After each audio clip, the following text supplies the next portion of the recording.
University of Port Harcourt, Professor Owunare Abraham Georgewell, who likely will be joining us in New York, where he's currently attending the Honors. The chairman of the day, Professor Salisu Maiwada Abubakar, Professor of Nutritional Biochemistry and President of the Nutrition Society of Nigeria. The keynote speaker, Professor Olivier Chinyere Afam Anele, Professor of Clinical and Public Health Nutrition and President of Dietitians Association of Nigeria, a wonderful lady. The Deputy Vice Chancellors of our university, Professor Chukudi Onyaso, DVC Administration, Professor Rosemary Ogu, DVC Academic, Professor Angela Frank Briggs, DVC Research and Development, members of the University Council, members of the University of Port Harcourt University Council. I want to especially recognize the presence of Professor Kelechi Okonta, Professor of Cardiothoracic Surgery, and Professor Olufemi Martins Adesope, the multi-talented Professor of Agricultural Extension and Developmental Studies. The Registrar of our university, Dr. Mrs. Gloria Chinda, and other principal officials of our university. The acting provost of the College of Health Sciences, Professor Ngozi Ekeke, the dean of the graduate school, Professor Kinikanwa Anele, deans of other faculties. I want to especially recognize my own dean, the dean of the Faculty of Clinical Sciences, Professor Marklin Akpa, Professor Obunge, the dean of the Faculty of Allied Clinical Sciences, who will hopefully, when we start our Department of Human Nutrition and Dietetics, he will be their dean, the dean of the Faculty of Allied Health Sciences. And I want to also recognize Professor Father Walter Ihejrika, the dean of the Faculty of Media and Communication Studies, directors of institutes and centers in our university. I want to especially recognize the center leader of the African Center of Excellence for Public Health and Toxicological Research, ACEPUTO, Professor BSc Ogaji, the panel discussants on the theme of the day, which is on making medicine out of food. First on the list, Dr. Nkechi Johnson Ogu, or is it Ogu Johnson? Yes, thank you very much. A practicing dietitian and a holder of the prestigious, I must add, PhD in Public Health Nutrition of the University of Port Harcourt School of Public Health. Also on the list, Professor Mercy Ife-Nacho, Professor of Food, Nutrition, and Home Science in the Department of Food, Nutrition, and Home Science of the Faculty of Agriculture of our university. Professor Charity Ogunka-Onoka, a professor of nutritional biochemistry in the Department of Biochemistry of our university, and then Dr.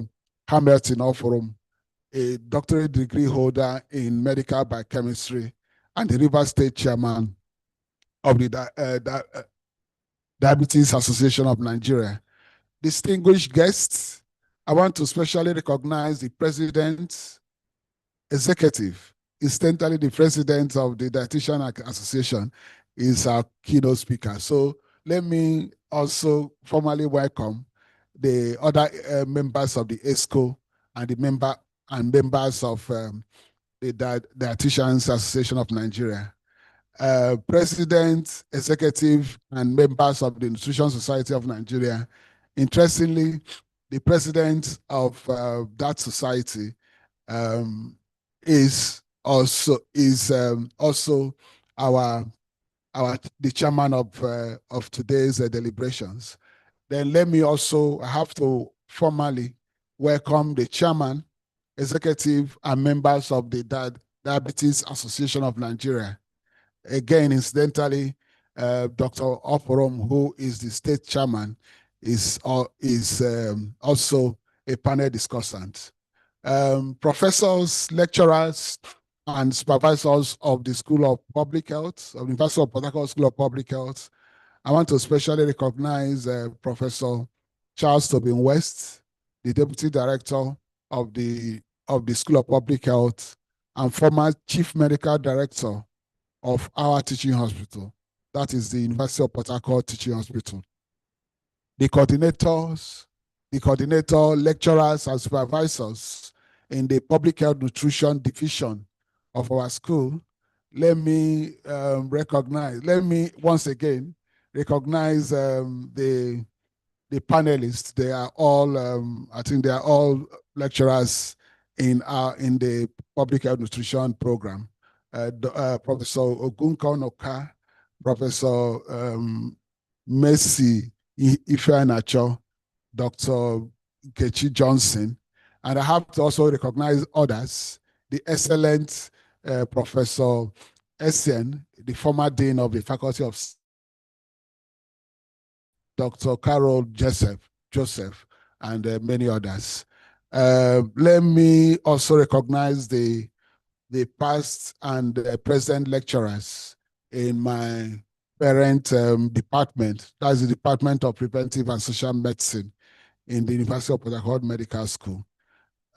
Especially our current HOD, Professor Omosigwe Madoka, and Professor Douglas, and the others. Management and staff of the University of Port Harcourt School of Public Health, especially the admin secretary and the finance officer and the others. Colleagues and students of the University of Port Harcourt School of Public Health, ladies and gentlemen.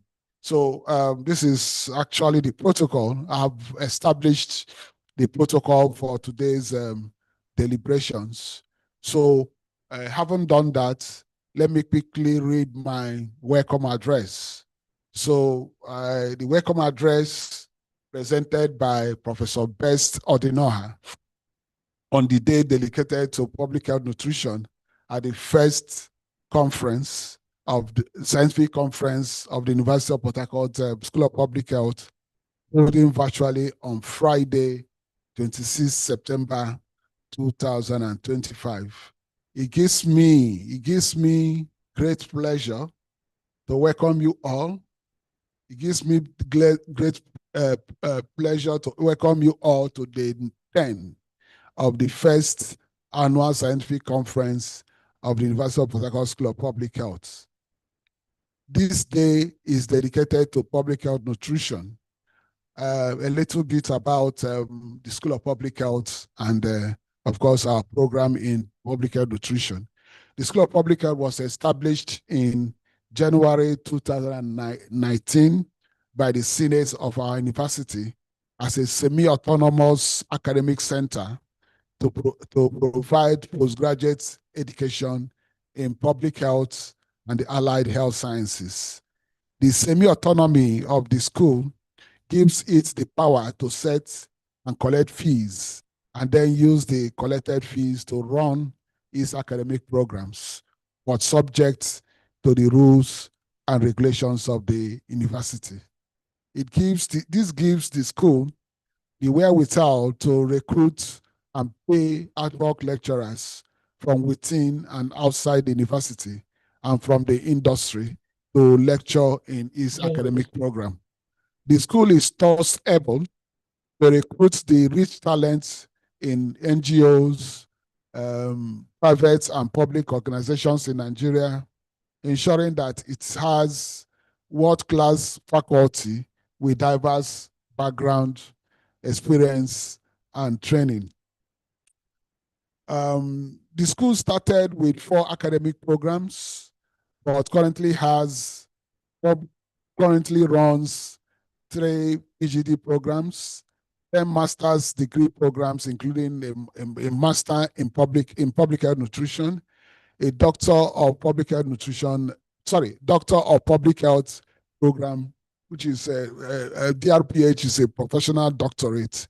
And then we have the PhD programs in all the subspecialties of public health and the allied health sciences, including PhD program in public health nutrition.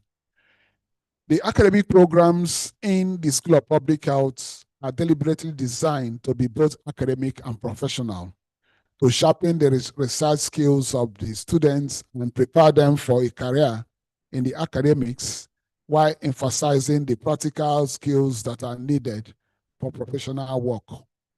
The result of these have been very remarkable, as the graduates of our various programs, irrespective of their first degrees, often secure employment in the health sector few months after graduation and are known to perform better than others. The success of our graduates in the labor market and their achievements in their jobs can be attributed to our competency-based curriculum, expertly delivered by our lecturers who are drawn from the academia, industry, and government. We not only teach the principles as is standard in most postgraduate programs in Nigeria, but we also lay emphasis on the practice to ensure that the graduates of our academic programs are industry ready. Practice is embedded in every lecture given to students of the School of Public Health. The practical implication of principles taught are stressed and reinforced with case studies. So this is probably, I'm sure that is probably the one of the few postgraduate programs that regularly use case studies in teaching students. So our students also, but in addition to these practical-oriented lectures in addition to these practical-oriented lectures, our students also have access to short courses that teach specific competencies that are relevant to their program of study. And these short courses are certificated separately. At present, most of the short courses offered to our students are developed from within the school, but we are also making arrangements for other short courses, particularly those mounted by professional associations, professional bodies like the Dietitian Association of Nigeria, Nutrition Association of Nigeria, and the Diabetes Association of Nigeria. So at the end, we hope to reach out to these associations for the likelihood of mounting joint, for the possibility of collaborating in holding these short courses. Because a typical student of our school, that is the School of Public Health, not only graduates with his or her postgraduate degree, but several competency certificates, several proficiency certificates of the short courses. So we are therefore working at a situation where a graduate from our master's in public health nutrition program will be graduating with not only the master's degree in public health nutrition of our university, but also certificates, relevant proficiency certificates that are relevant to the practice of public health nutrition, including dietary management of diseases, especially diabetes and food safety, etc. So we hope to collaborate with Nutrition Society of Nigeria, Diabetes Association and the Dietitian Association for us to jointly mount these programs. Jointly mount these programs. For example, I know that the International Diabetes Federation believes that no a diabetic patient is considered not properly managed unless he or she undergoes diabetic self-management education program. And part of it is dietary management of diabetes. Okay, so we hope to collaborate with these professional groups to mount this competency. I think I have to repeat the competency. So at the end of the program, the participants will have the required knowledge to practice.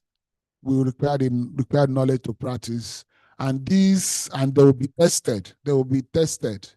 They will have to write exam before they will be issued this certificate. So that's why we want our graduates to have not only the certificate, but also should have the skill to practice. As we used to tell them that if you have a master's degree, it shows that you're a master. You're a master. You have gained mastery of that particular area of study. So, and if you're employed with a master's degree and you fail to demonstrate your mastery of that aspect of knowledge, that you can actually be sued. You can actually be sued for malpractice, for disappointing, for not demonstrating competency at the level that your certificates portray that you'll be able to demonstrate. Okay, making medicine out of food is the theme of this conference. Is the theme of day 10 of this conference, and the day dedicated to public health nutrition. It gives us the opportunity to deliberate on ways of mainstreaming the use of food in the promotion of health and in prevention and management of diseases. The theme of the day is the exact reason why the School of Public Health commenced postgraduate programs in public health nutrition in the 2020-2021 academic section, and have so far graduated 4 sets of students, numbering more than 100. Our Masters of Science program in public health nutrition is open to students with a degree in medicine, nursing, and other health sciences, biochemistry, dietetics, and human nutrition, and related disciplines. The key competencies taught in the program include human nutrition, and in this case, let me define it as the knowledge of food and its metabolism, and the application of the knowledge in meeting the nutritional needs of members of the community. In fact, when I said this, even one student in the program who is a registered nutritionist believed that that is not exactly true, because according to him, he believes that it's only registered nutritionists that they probably have the monopoly of knowledge on human nutrition. So people like us that are non-registered nutritionists, we are lay people. We are not learned in that area, as the lawyers will say. And it is interesting that it's a student in a class telling a lecturer, insinuating that. But our students are taught the nutritional needs across life cycle and important life events, and the use of commonly available foods in meeting the nutritional needs. The students are also taught the epidemiology of common diseases and the use of food in the prevention and treatment of these diseases, which at times constitute what is called dietetics. And at times, again, the use once you use that name, dietetics, you'll get into trouble with dietitians who also believes that it is their legally protected professional territory, and therefore should be denied those that are not registered dietitians. So before you can say you want to teach how to use food to prevent and manage disease, you have to be cautious. If not, the dietitians will come after you. I'm sure that's so. We also teach them food safety, that ensures that food only mostly nourishes and not cause disease. Food safety is important, especially as our food can be sourced anywhere. In fact, yes, anywhere, and it can cause a lot of problems. It can cause a lot of problems, and then we also teach them household food security. That looks at ways and means of ensuring that every member of the household has access to food at the right quantity and quality to meet their nutritional needs. We therefore believe that the graduates of our Masters in Public Health Nutrition program have the competence to contribute meaningfully in the use of food in the promotion of disease and in the prevention and management of diseases, in the promotion of health and in the prevention and management of diseases.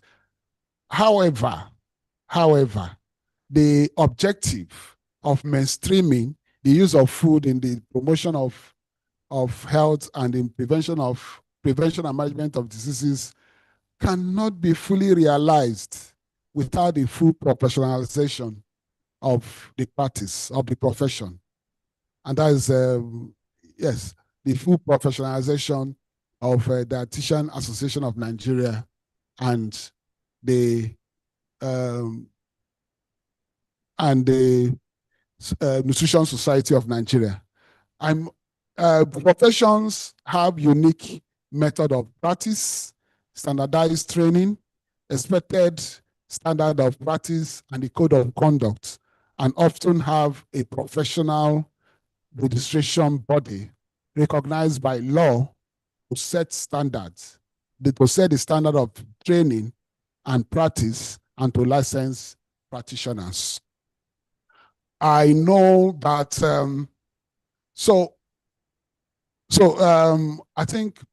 I believe that I think what I will say going forward, at least these 3 or 4 sentences will be based on my own understanding of the situation, and the keynote speaker, the chairman, and the panelists, I think they can correct me, and other contributors, they can also make their contributions on this. So dietitians and nutritionists in Nigeria, they need to establish this instead of the myriad of academic programs in which they are currently trained, each with different curriculum.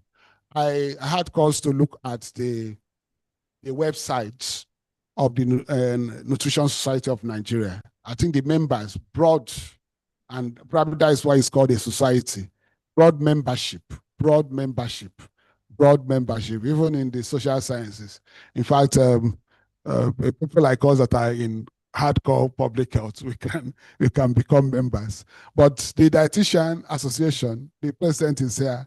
Unfortunately, their website is down, so I couldn't get a lot information. So, but I believe that the training, but I looked at the training programs for nutritionists and dietitians in Nigeria. I may be wrong, but they range from human nutrition and dietetics programs in polytechnics, awarding HND certificates, to human nutrition and dietetics programs in universities, including universities of agriculture, awarding degrees.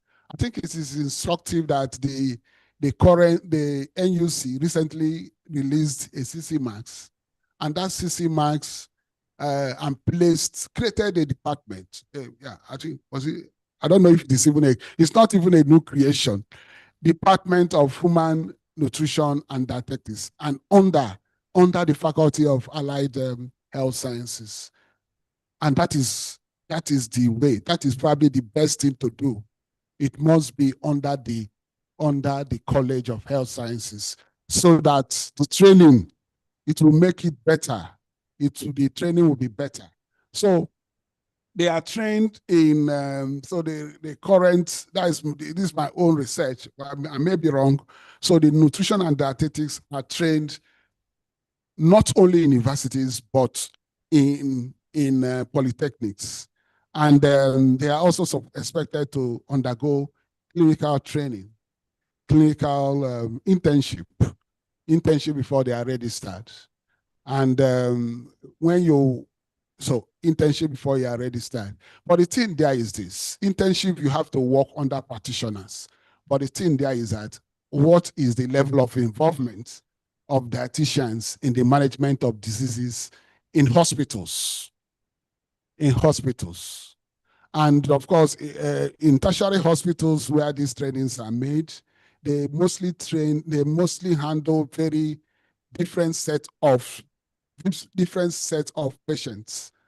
And the main patients, in fact, the bulk of the patients are in the primary healthcare centers and in the general hospitals. So which means that the trainee, the student should have exposure not just in the tertiary hospitals, but also in the primary healthcare centers, where they are even expected to do a lot of nutritional educating mothers on how to feed their babies and other members of the household.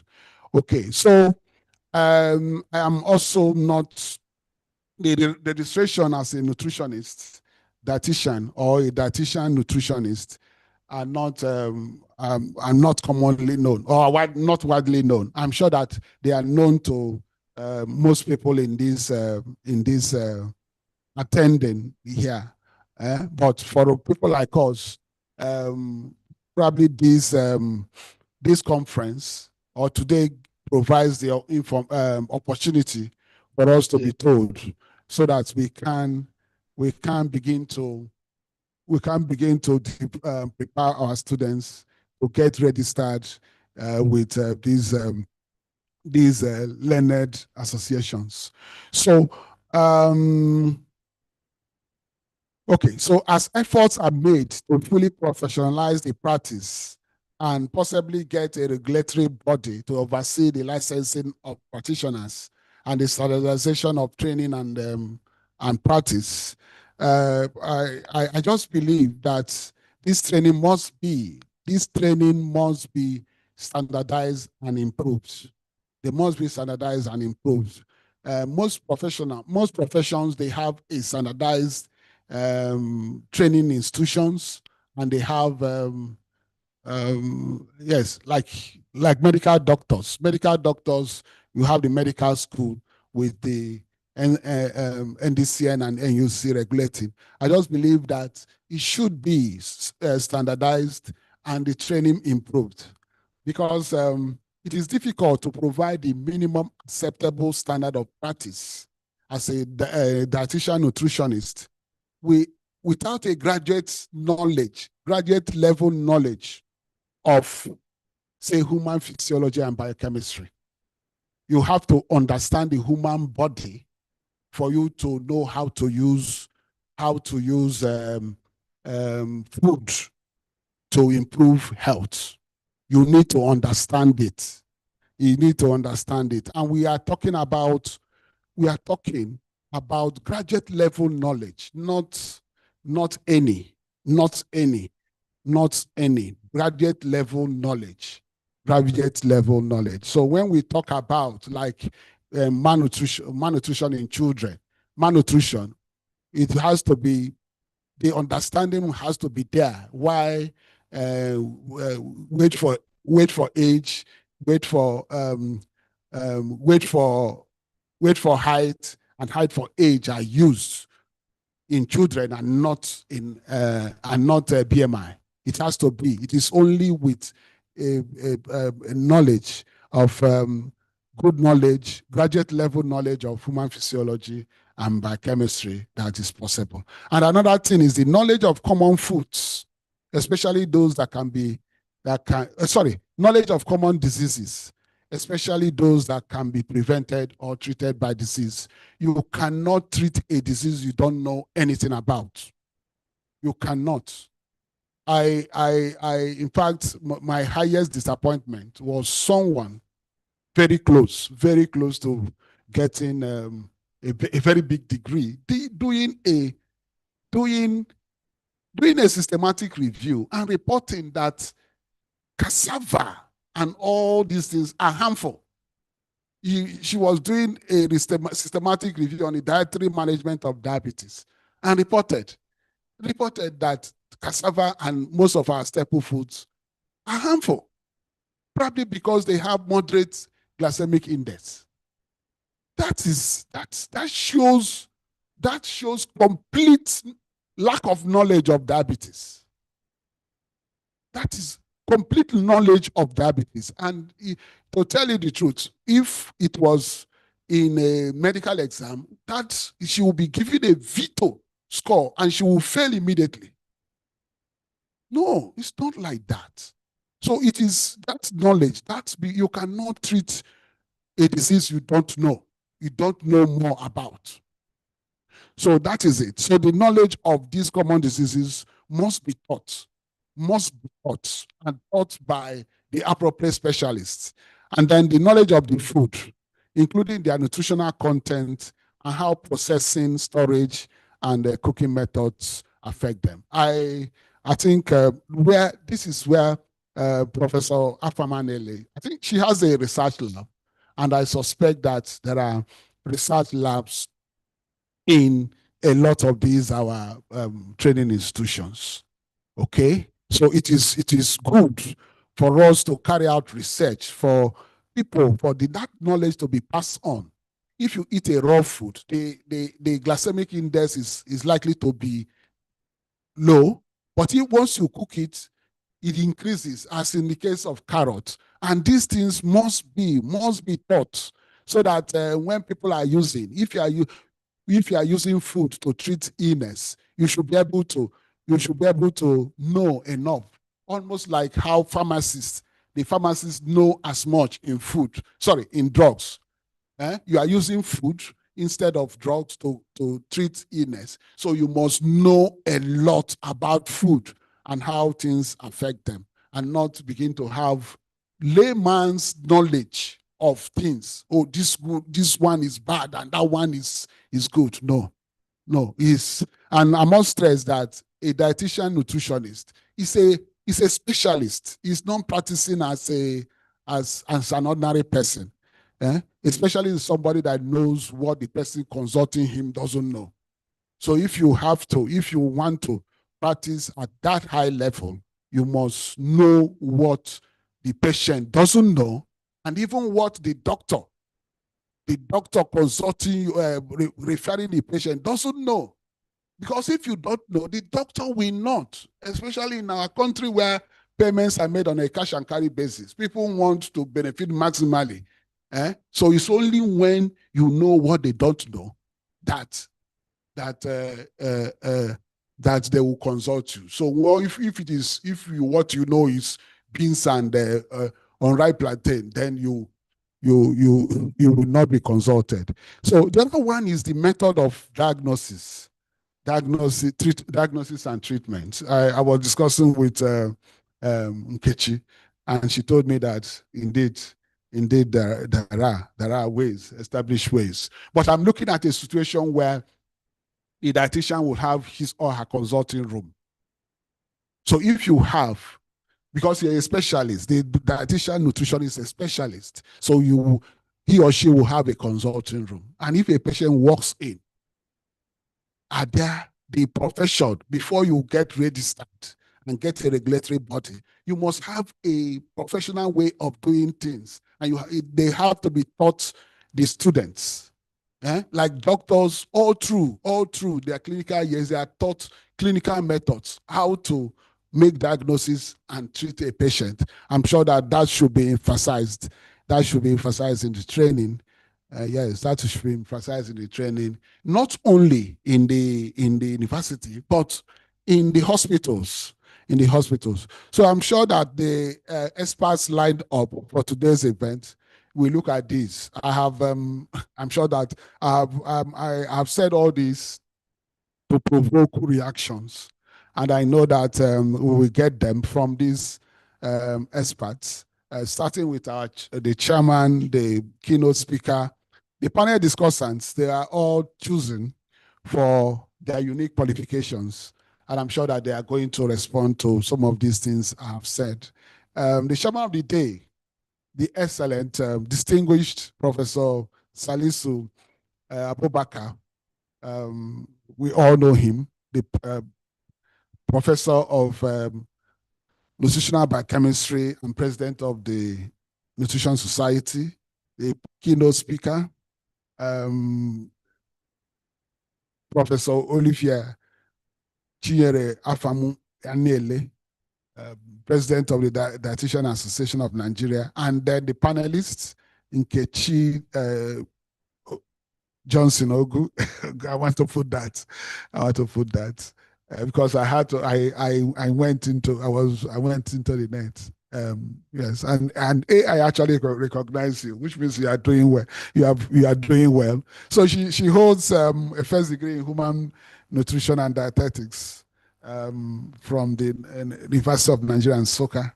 Then Messi Ifeanacho of our department of nutrition and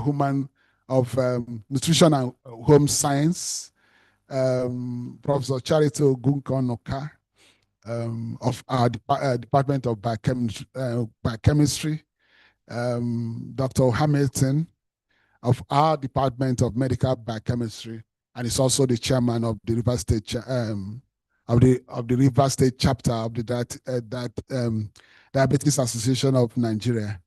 And so I have no doubt that they will do justice to the team and possibly respond to this welcome address, which and the remarks made therein, they are designed to instigate discussions and to instigate this discussion. So let's sit back and listen to these experts. Thank you very much and welcome.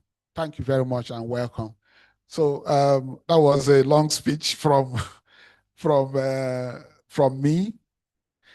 So we can immediately go to the chairman's speech. So we can hear from Professor Salisu Abubakar. I hope I have agitated everybody, but let's just hear from my person, the distinguished Professor Salisu Abubakar. I must also say that he has been very, very good, very, very kind to the School of Public Health. Hello, sir. Can you identify him? Hello. He's on. Okay, good sir. Morning. Good morning, sir. You can go ahead with your remark, opening remark. Thank you very much, the director. And you already have established a very robust protocol. So I would just want to stand on it. I'm sure I'm the first person standing on it, so it's not going to be too heavy for it to break. So yeah, thank you very much for that elaborate welcome remarks, plus also comments made to or remarks that you have mentioned at the end to instigate discussions around that. Before I go into my opening remarks, I want to say I forgive you, the director, sir, because you are speaking outside the core membership of the Nutrition Society, but I speak for Nutrition Society of Nigeria, because most of what you have highlighted are already being taken care of by the society at different levels, to the highest level that you can think of in the country. So I wouldn't delve into too much of that action. Maybe more clarification can be discussed at some point. But all that you have highlighted are correct, but they are being they are being actually addressed at different levels. In particular, let me just say it in brief, that one key issue for us is getting the regulatory body established. Once that is done, all that you have mentioned will fall in line, because that's what you need to put everything into law, and then everyone guided on the practice. So let me just keep it that, but to say that the issue of ethical consideration, the issue of the level of standardization, the issue of what needs to be in curricular, the training at the primary or tertiary, secondary, etc. Yeah, just to put it that all those are being taken care of. It's just a matter of time for us to get the regulator, which will come very soon. Thank you very much. And coming back to my opening remarks, I want to start by saying that it gives me also a great pleasure to welcome all of us here to this critical but very important session of the first annual scientific conference and alumni meeting of the University of Port Harcourt School of Public Health. The theme for today, as mentioned, making medicine out of food, could not have come at a more appropriate time. It's actually timeless. It's very urgent. It speaks to the age-old wisdom. We always remember centuries ago, Hippocrates, the father of medicine, always have declared that let food be the medicine and medicine be the food. And today, the modern science has only reaffirmed this wisdom, that the foods we eat are not only sources of nourishment, but also are powerful agents of health promotion, disease prevention, and in many cases also serve in treatment. This is now strongly supported by scientific evidence that food is more than sustenance. It is a powerful tool for all that preventive and treatment, etc., and also promotion of well-being. In Nigeria and across the globe, we are confronted with a lot of challenges of widespread micronutrient deficiencies.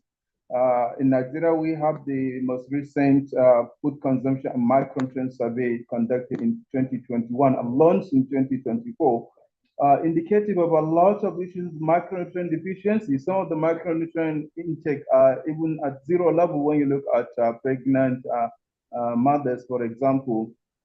So there's a lot to do in order to fill in that gap. While we are having that challenge, we also have been challenged with rising diet-related non-communicable diseases on the other hand, and including the diabetes, including the hypertension, and many other non-communicable diseases that are linked to diet.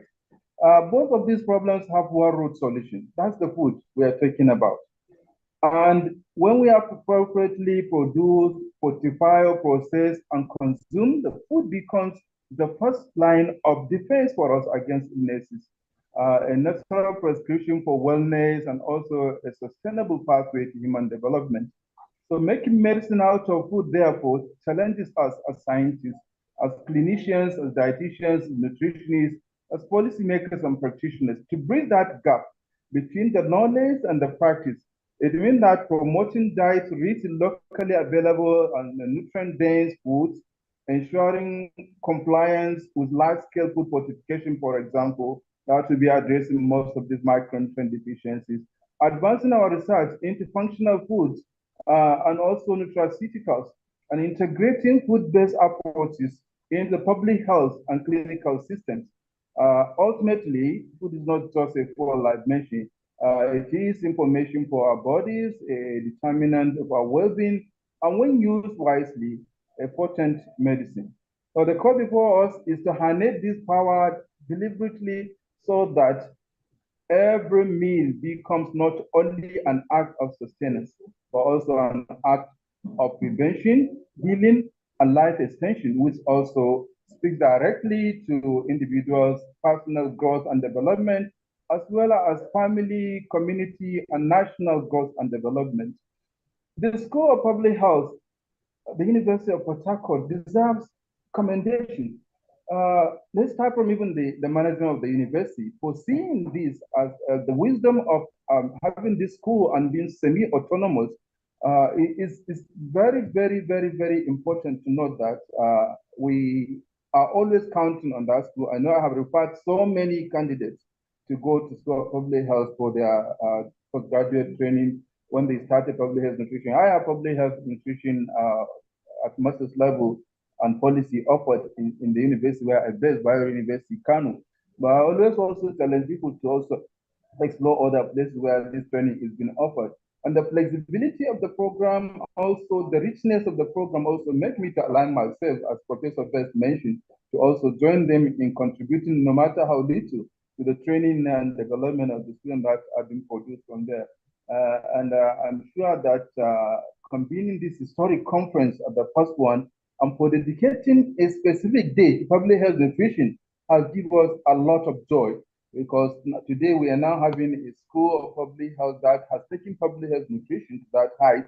To say a specific day is assigned to it out of the 15-day conference that is happening for the first time. And looking forward, we are going to have a time when we'll have even the complete conference to be public health nutrition conference as a discipline that lies the very hard disease prevention and also human development and national productivity.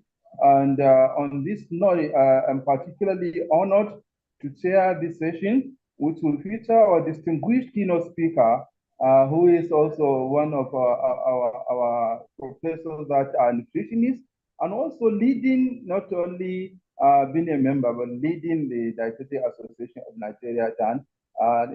That's Professor Olivia Tinyere Afan-Anini, who are known very well and have been working together to see how best we can get to the promised land of getting the profession of nutrition and dietetics to have a regulatory body in the country and to be united.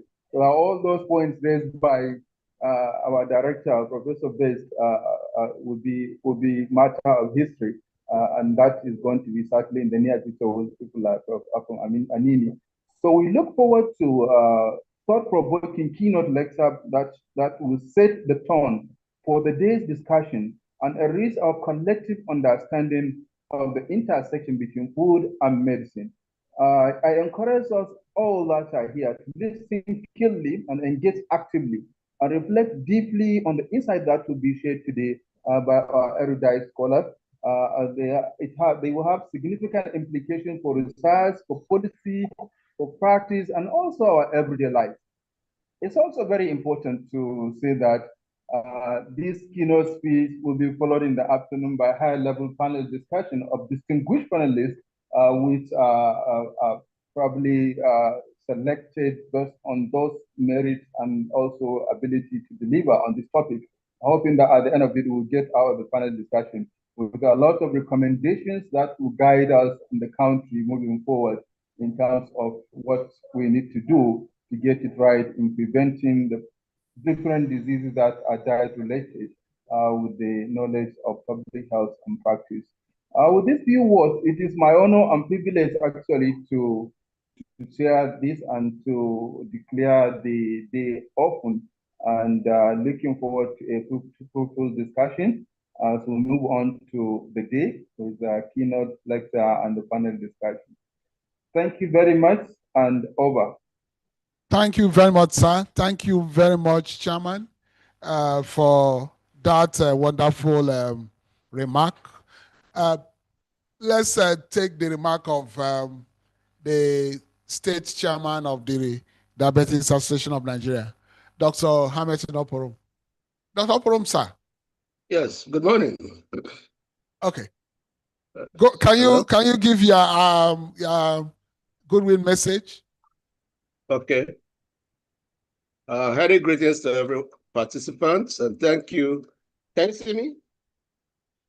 And thank you for this opportunity. It is with great pleasure that I, on behalf of the Diabetes Association of Nigeria River State Chapter, extend warm felicitations to the University of Port Harcourt School of Public Health on the occasion of its first annual scientific conference and alumni meeting holding from 15th to 30th September 2025. As a pioneer school of public health in Nigeria, this milestone is a testament to your visionary leadership, academic excellence, and commitment to building capacity in public health and allied sciences. By creating a platform that brings together students, faculty, and alumni to share knowledge and showcase groundbreaking research, the school is not only strengthening academic discourse, but also shaping the future of health systems and policies in Nigeria. As a health-focused association, we celebrate this achievement and stand ready to collaborate in advancing public health interventions that improve lives and communities. We are confident that the outcomes of this conference will inspire innovation, foster partnerships, and contribute significantly to addressing pressing health challenges such as diabetes and other non-communicable diseases alongside infectious diseases. On behalf of the Diabetes Association of Nigeria Rivers State Chapter, I wish the University of Port Harcourt School of Public Health a successful and impactful conference. Thank you. Thank you very much. Thank you, Dr. Hamilton Oporom, Chairman of the Rivers State Chapter of the Diabetes Association of Nigeria. I think they are one of they are the clients of our. Okay, even Diabetes Association is actually made up of not only patients but also healthcare providers.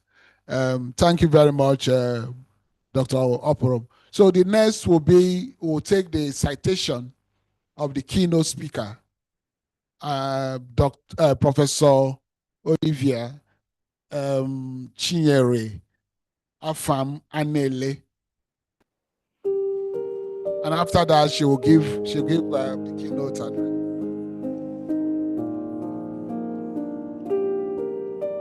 Professor Olivia Chinyere Afamanene won a unanimous vote to give the keynote address on Day 10 of the first annual scientific conference of the University of Port Harcourt School of Public Health. She won the vote for her academic and professional qualifications and for being an engaging lecturer, research supervisor, mentor, and most especially as the president of the Dietitians Association of Nigeria. She earned her first degree in nutrition and dietetics from the University of Nigeria in Nsukka, her master's degree in human nutrition from the University of Ibadan, and her PhD in applied human nutrition from the Michael Opara University of Agriculture, Unudike. Professor Olivia Chinyere Afamanene was head of the Department of Food and Science Technology at Imo State University from 2011 to 2013 and was again appointed head of department in 2014 when the department was rechristened Department of Nutrition and Dietetics. As a professor of clinical community and public health nutrition, Professor Afam Anene's research focus is on clinical and public health nutrition, as well as maternal, infant, and child nutrition, and she has supervised several master's and PhD research projects. She has published more than 50 peer-reviewed articles and has participated in several international and national conferences, workshops, seminars, and webinars. She uses both survey and analytical methods in her research, and her notable research studies include effect of mung bean diet on the nutritional status of school-aged children in orphanages in Imo State, where she proved their effectiveness in improving the physical and biochemical characteristics of the children. Male involvement in maternal nutrition, where she demonstrated the positive contributions of husbands in improving the nutritional status of their pregnant wives. Diabetic self-care management, where she assessed diabetic self-care management education programs in Nigerian hospitals. Nutritional status of pregnant women, where she found a relationship between the micronutrient status of pregnant women in Imo State and their mental health. The nutrient and sensory properties of bread and fufu made from cassava and mung bean flour blends. Several of these research studies were funded through the Sustainable Food Systems Toolkit grant she secured from the Dietitians Association of Nigeria, from the International Confederation of Dietetic Association. Professor Olivia Chinyere Afam Anene is a registered dietitian nutritionist and a fellow of the Dietitians Association of Nigeria. She is also a member of the Nutrition Society of Nigeria and the African Nutrition Society, among other professional associations. She was the chairperson of the Educational Committee on Dietitians Association of Nigeria before assuming the presidency of the association. Distinguished guests, lecturers, students, ladies and gentlemen, behold Professor Olivia Chinyere Afamanene, registered dietitian nutritionist, member of the Nutrition Society of Nigeria, member of the African Nutrition Society, fellow of the Dietitian Association of Nigeria, professor of clinical, community and public health nutrition, devout Christian of the Catholic faith, wife of a fellow professor, mother of 5 children, and keynote speaker on day 10 of the first annual scientific conference of the University of Port Harcourt School of Public Health. Thank you very much, Professor Afam Anele. Hello, Ma. Can you give your keynote lecture? Thank you very much. Good to see you, Ma. Good. Thank you very much, Professor Best, for this opportunity. I will start by thanking the chairman of the day, Professor Sanusi Ibrahim, who happens to be the chairman, who happens to be the president of Nutrition Society of Nigeria. And I will join my voice to his to say that most of the problems outlined by Professor Best is being taken care of. In a very short while, you'll see that most of those things you pointed out is being handled. So I will stand on already established protocols. So I welcome everybody. So let me share my slides.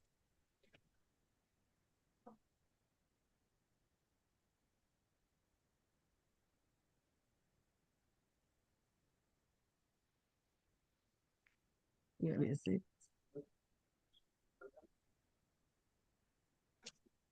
For that particular one.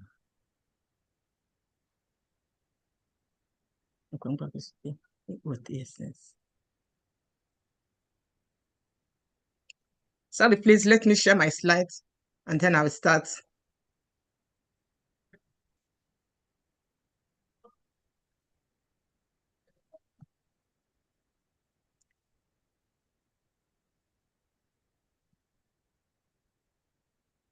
Where are you?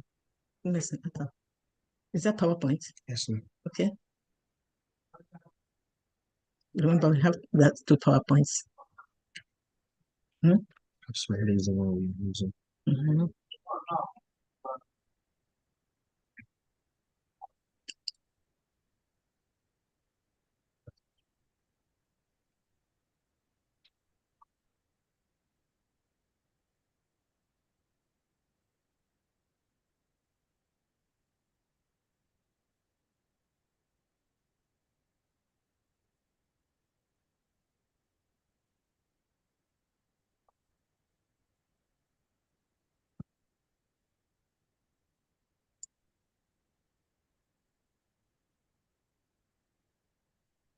So that's, I will send my slide and they will send me.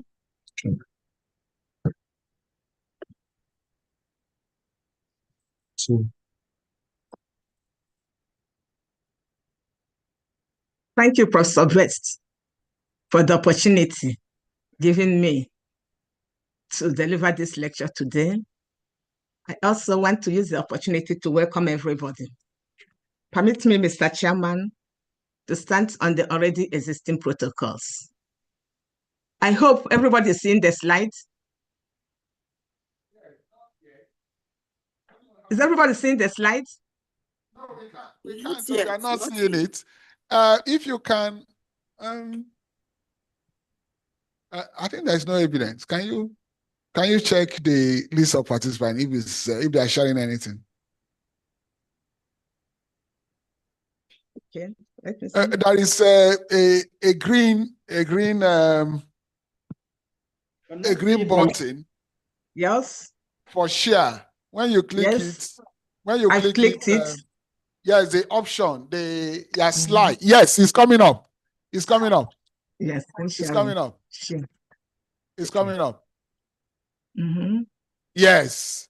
Okay. So if you put it on slideshow, it will be nice. Okay. Okay. Is it okay that's now? Fine. Okay. Yes, ma'am. I think it will soon turn to slideshow. Is it? Okay. Yes, Will it? it's now on slideshow. Is it? It's on slideshow. Oh, it has. What do you think has happened? Are you people not seeing it?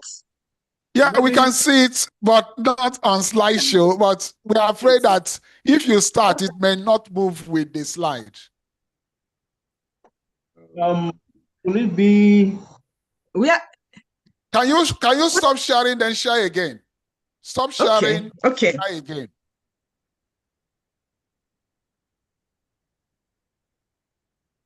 Stop share. Yes. Okay, share again now. Share again. Look for if you have already put it on slideshow, look for the one on slideshow and click that one, because that will be different. That will be at least two. There will be one not on slideshow and another one on slideshow. Click the one on slideshow. Which one are you looking on it? Huh? It's not on slideshow. If it's on slideshow, this one will come out. Yeah, let's see. Let's see. It's no. If you know, if since he's showing this that first slide there, what do you think? Click on slideshow. Slideshow. Slideshow. So we want to know if it's going to start from here. It will start from here. It's on slideshow already.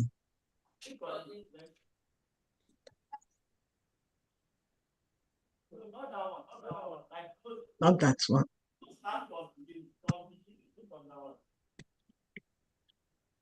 It's on slideshow.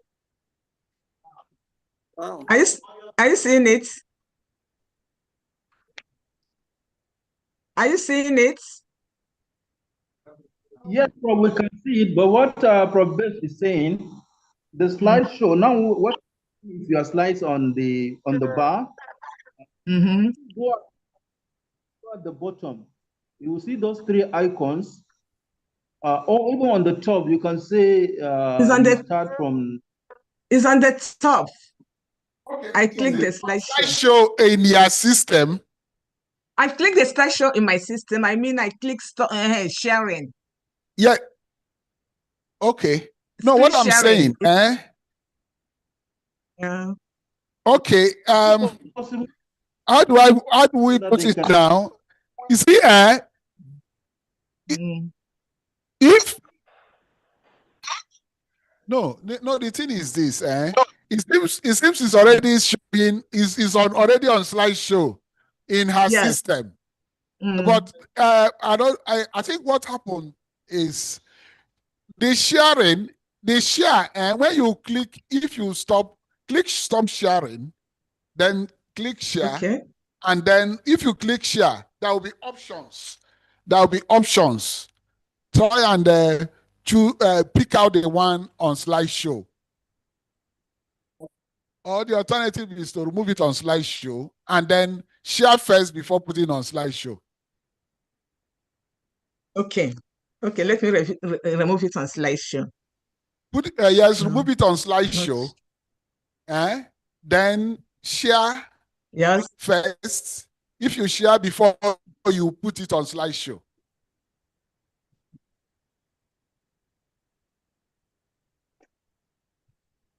Sorry, apologies, for this stress, but I'm sure that the lecture will be very as inspiring as they have always been.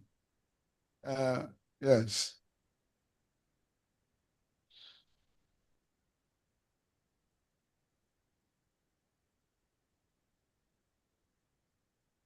Here's my picture. Yes. No, put it on this thing before sharing. This is it.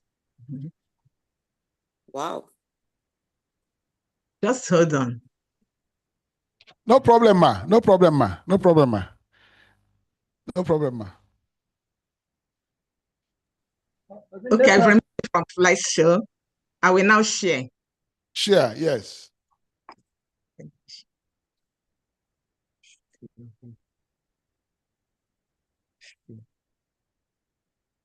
Used to come up here so we can share it.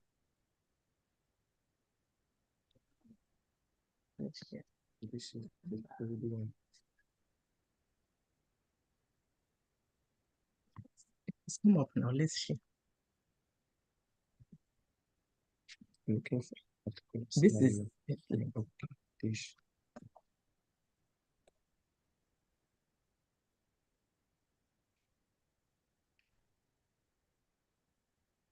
Sure.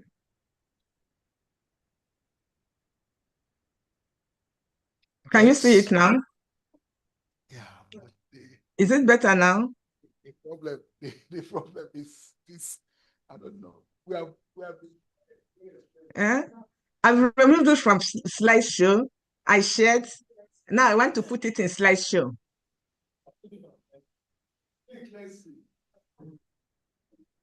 It's on slideshow now. Eh?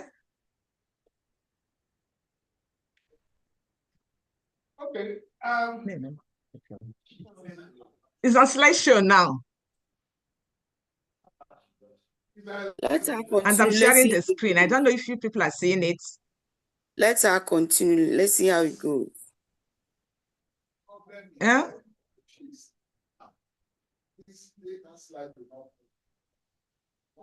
How about you just stop and then go to the slideshow? Just present like stop the share, stop your slideshow. I shared before I put it on slideshow. Go on slideshow. Okay, I should remove it from slideshow. Eloma, I think what we are seeing, we are not seeing it on slideshow, and that is where the problem is. And I know that these things happen when you have clicked multiple things. So let's just refresh. Can you close the PowerPoint? Close the PowerPoint. Okay. Okay. Close the PowerPoint. Close it. Then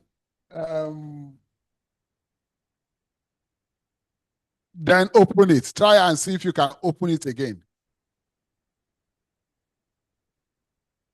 Is it possible to open? Yes. Is it open now? Yeah. Hold on. Well, Okay. IT can share from their own Yes. end. Let us see from IT. No, because she needs to control the slide for better present. Yes, let's see. Open it. Click to open. It's open now. Yes, it's coming up. It's open now. Okay, it's coming up. Yes, sir. Hmm? It's coming up.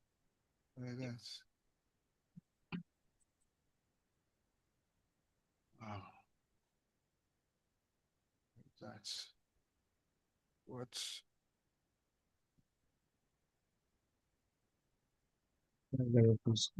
Is it okay, or do I now put it on slideshow? Do I now put it on slideshow? Eh? Your slide is open now. Yes, it's open, but I've not put it on slideshow. Stop sharing. Huh? Do I stop sharing?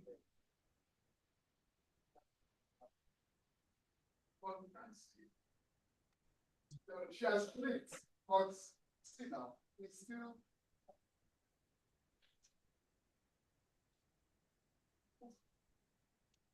Is it on slide? Are you seeing it on slideshow? Share your screen. In fact, it seems like we have confused you even the more. Just do something. Once you share it, even if it is not on slideshow, we'll take it like that. Okay. But we want to actually follow Send to me the. to help you to share. So let's. Once it's like that. Can you send it to that person?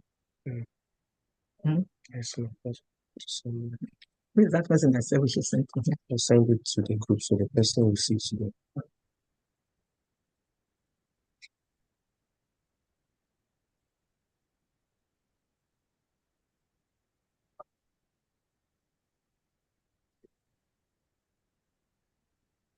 Hold on, I want to send it. Somebody said I should send it to him so that he will now help me share it. So I want to send it to the person.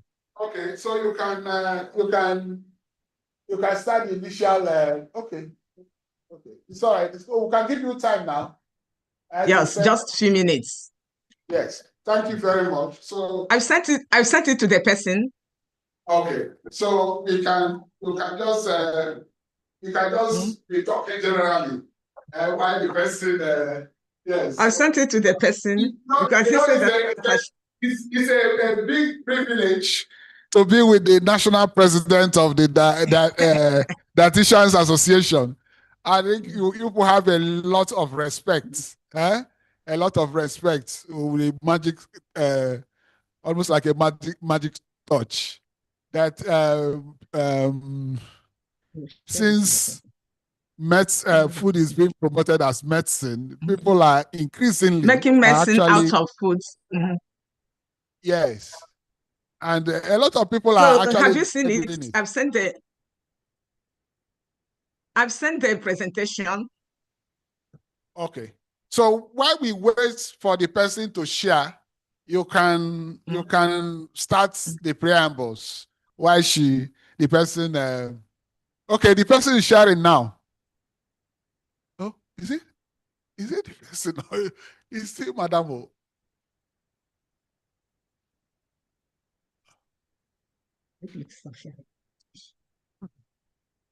Is the person sharing? I've clicked stop sharing my own. Is the person sharing now? No, you are probably the one share. Okay, I think we have stopped. I've stopped sharing. Yes, let's see if the person will share. Well, the person can share, so you can start the preliminaries so that to fill up the time. Let me bring it up for you.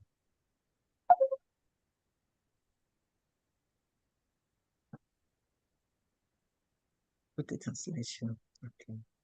My pictures doesn't need to be.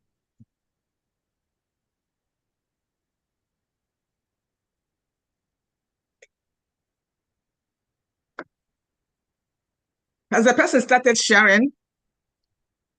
Yes. So I can start. Is she the one sharing?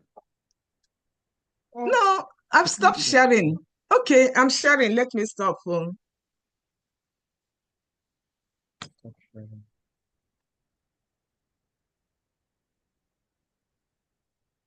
Click on it. I think I've stopped. Okay, let's see if the person. Okay, are you the one that she sent to? Huh? I dropped it for them. The person said I should send it to him, let him share. So I forwarded it to him. It's all right. We will do that. But is the person sharing? I want to know. Oh, the person is about to. Currently shared by participants is only visible to host. Okay.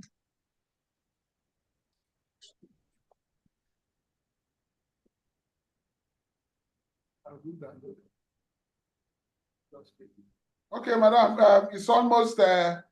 It's almost there.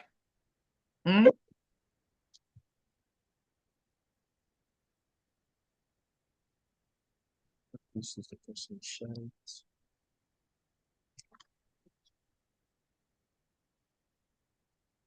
When the person has shared it, you tell me so that I will start. Yeah. Yeah, the person is about to. Can you?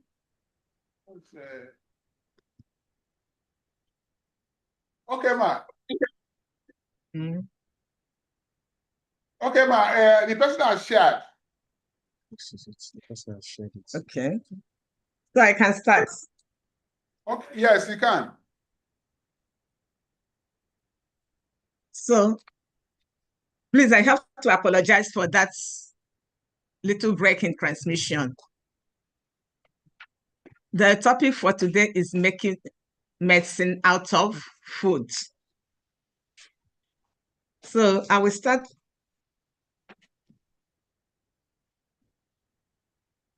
Who will be the one doing mess for you?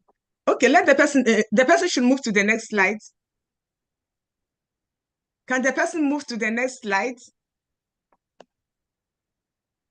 Okay.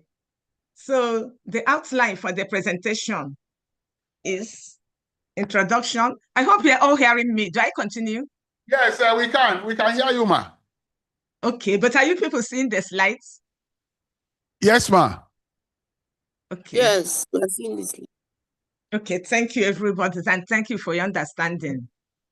Like I've earlier on said, Professor Best, I'll join my voice to that of the President of Nutrition Society of Nigeria to say that all the issues you raised are being handled. So within a short time, you'll see the results. So what we have today is making medicine out of food. And like my president said, Secretary said that let food be your medicine and let medicine be your food. So food is medicine and medicine is food. So the outline for today's presentation are outpresented. We have the introduction, food as medicine, nutrients in foods, how food nourishes and protects the body, medicinal plant compounds, healthy and unhealthy foods, functional foods, medicinal properties of foods, then conclusion. Next slide. So the introduction. We'll start by asking ourselves, what is food? So food is any nourishing substance that contains protein, carbohydrate, or fat. And when that thing is consumed, it will provide energy, support growth. It will provide energy, support growth, repair body tissues, and sustain life. And it will be of interest to know that food does not only provide nutrients, but they also contain bioactive compounds that support health, prevent diseases, and aid in healing. And most often, it is these bioactive compounds that makes food to be medicine. Next slide, please.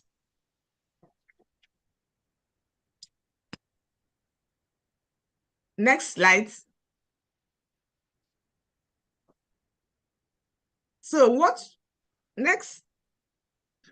So most often the dietary choices we make affects our health.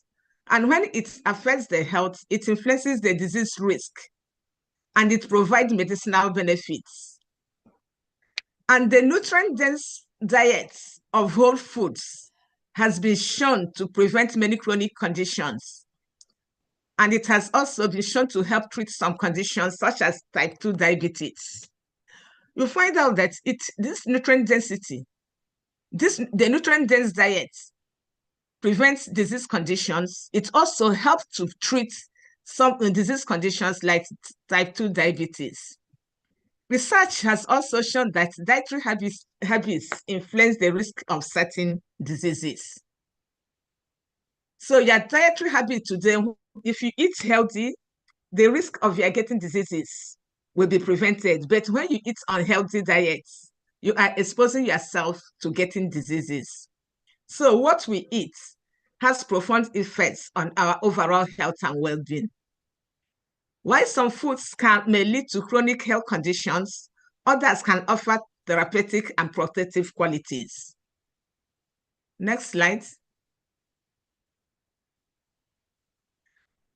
So there are two main nutrients in foods, and those nutrients are micronutrients or micronutrients. The macronutrients, as the name indicates, are those nutrients that are required in larger quantities, something like our carbohydrates, our proteins, our fats. While the micronutrients are those nutrients that are required in very small amounts, and they are the vitamins and minerals. And these vitamins and minerals are vital for health. Next slide. So vitamins has been something like vitamin C. Deficiency of vitamin C can lead to scurvy. Deficiency of vitamin D can lead to bone health. If we do not take enough vitamin D, we are at risk of developing osteoporosis. If we do not take sufficient vitamin A, we are also at risk of developing vitamin A deficiency. So you find out that deficiency of all these vitamins, most often they lead to hidden hunger. We call them hidden hunger because when you look at the person, you think that the person is healthy.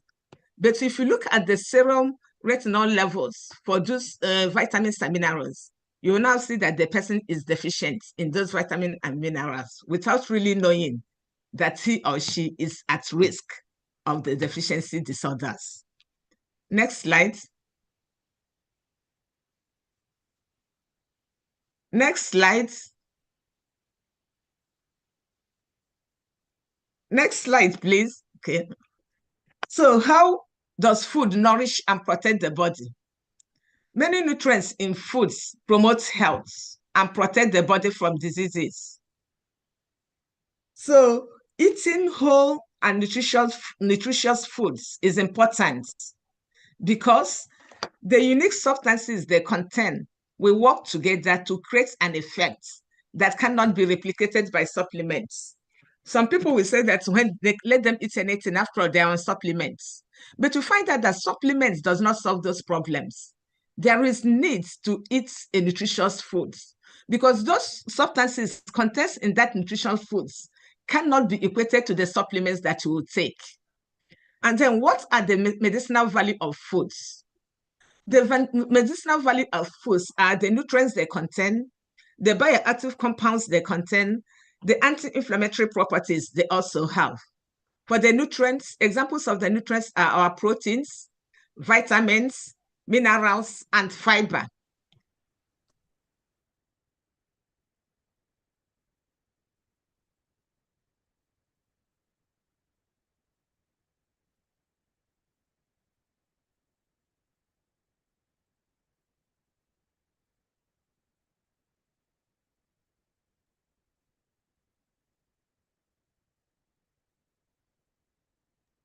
What is happening, please? Yeah, you see, she's still there. What's So happening? So it's back now. So the person sharing, like maybe something happened along the line. Okay. So the antioxidants, polysaccharides, and other active ingredients have physiological effects, and they promote health and potentially treat illnesses. Food also has some anti-inflammatory properties, and this could be found in fatty fish and turmeric. Fatty fish and turmeric contain omega-3 fatty acids and other compounds that can help manage inflammatory and autoimmune conditions. Next slide, please.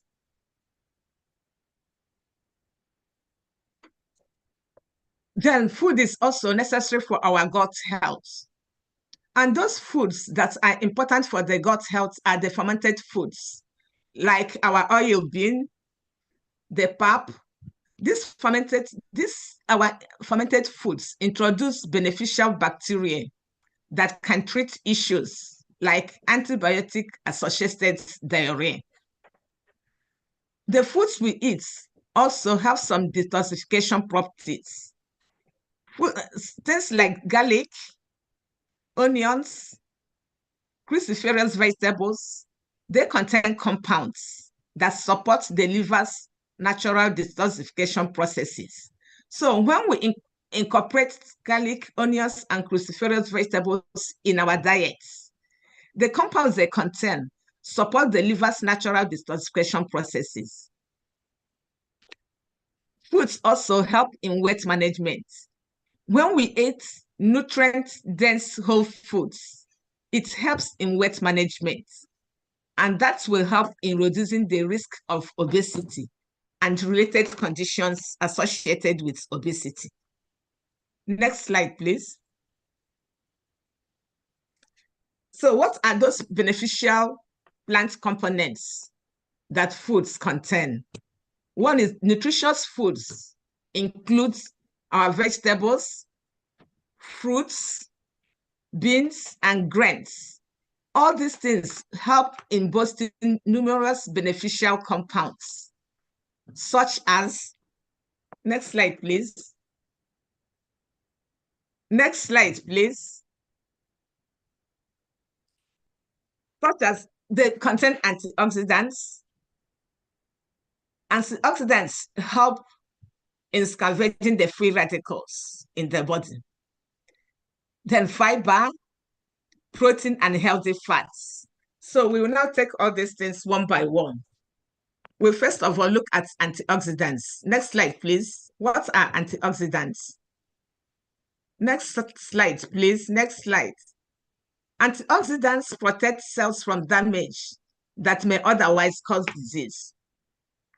We also have phenol antioxidants, which help to lower the risk of dementia. You know that dementia is common among the old people.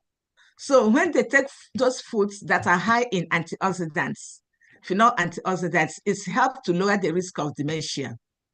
Then people whose diets are also rich in polyphenol antioxidants have lower rates of depression.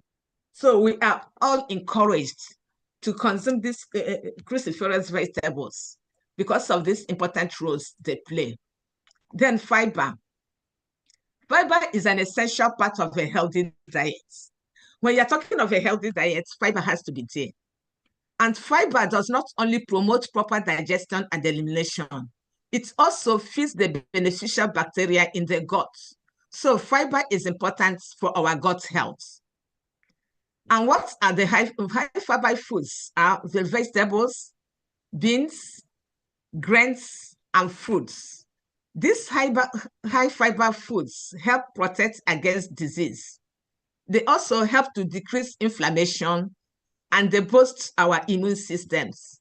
So you have seen that fiber also have its medicinal properties when it is present in the foods that we eat. It helps to make food to be medicine, act as medicine. Next slide. Next slide. Next slide. Then, when we eat foods that are low in fiber, we start at a risk of increased certain health conditions. What are those conditions? Colon cancer, type 2 diabetes mellitus, constipation, and stroke. So we have to ensure that the foods we eat contains fiber. We have to ensure that the foods we eat are high in fiber. As much as possible, we should try to avoid consuming those low fiber foods. The foods, another medicinal purpose of foods is the protein and healthy fats they contain. Amino acids are the building blocks of protein, and these amino acids aid immune function. They help in muscle synthesis, they help in metabolism and growth. While fats provide fuel and help absorb nutrients. It's of note to know that fats are carriers of the fat-soluble vitamins. And we know that the fat-soluble vitamins are A, D, E, K. So if our foods are devoid of fats, so the fat-soluble vitamins will not be transported to where they are needed. So we should also make sure that we eat healthy fats, that our food contains healthy fats. Omega-3 fatty acids are found in foods like fatty fish. It helps to regulate inflammation, and it is also linked to improved heart and immune health. Next slide. Next slide.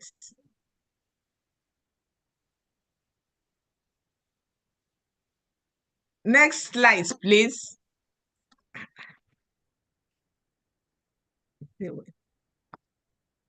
So healthy diets are the diets that we can say that they should act as our medicine. So, and what is a healthy diet? A healthy diet emphasizes eating a variety of foods. And this variety of foods includes plenty of fruits, vegetables, whole grains, and lean proteins like fish, nuts, and beans, while limiting processed foods, sugary drinks, and excessive salt and fats. We should, as much as possible, stay dehydrated by drinking plenty of water. So that picture there demonstrates, shows those foods that we should make sure that they are incorporated in our daily meal patterns. Because it's when we eat these foods and limit the intake of processed foods like sugary drinks and excessive salt and fats, we can now say that we are eating a healthy diet. Next slide. Next slide. Can I put this in here? So to eat a healthy diet, we should try and use the Nigerian food guide pyramids. This Nigerian food guide pyramids, you will see that at the tip there, you have we have our confectionaries and our oils and fats. The ones at the tip are the ones that we should take sparingly. We should not take plenty of them. When we are talking of fats, we should try as much as possible and make sure that the fats we eat are the ones that are the healthy fats. Then when you come to the bottom there, you have our breads, our grains, our tubers. These grains, tubers, and breads, we should take at least 6 to 11 servings per day.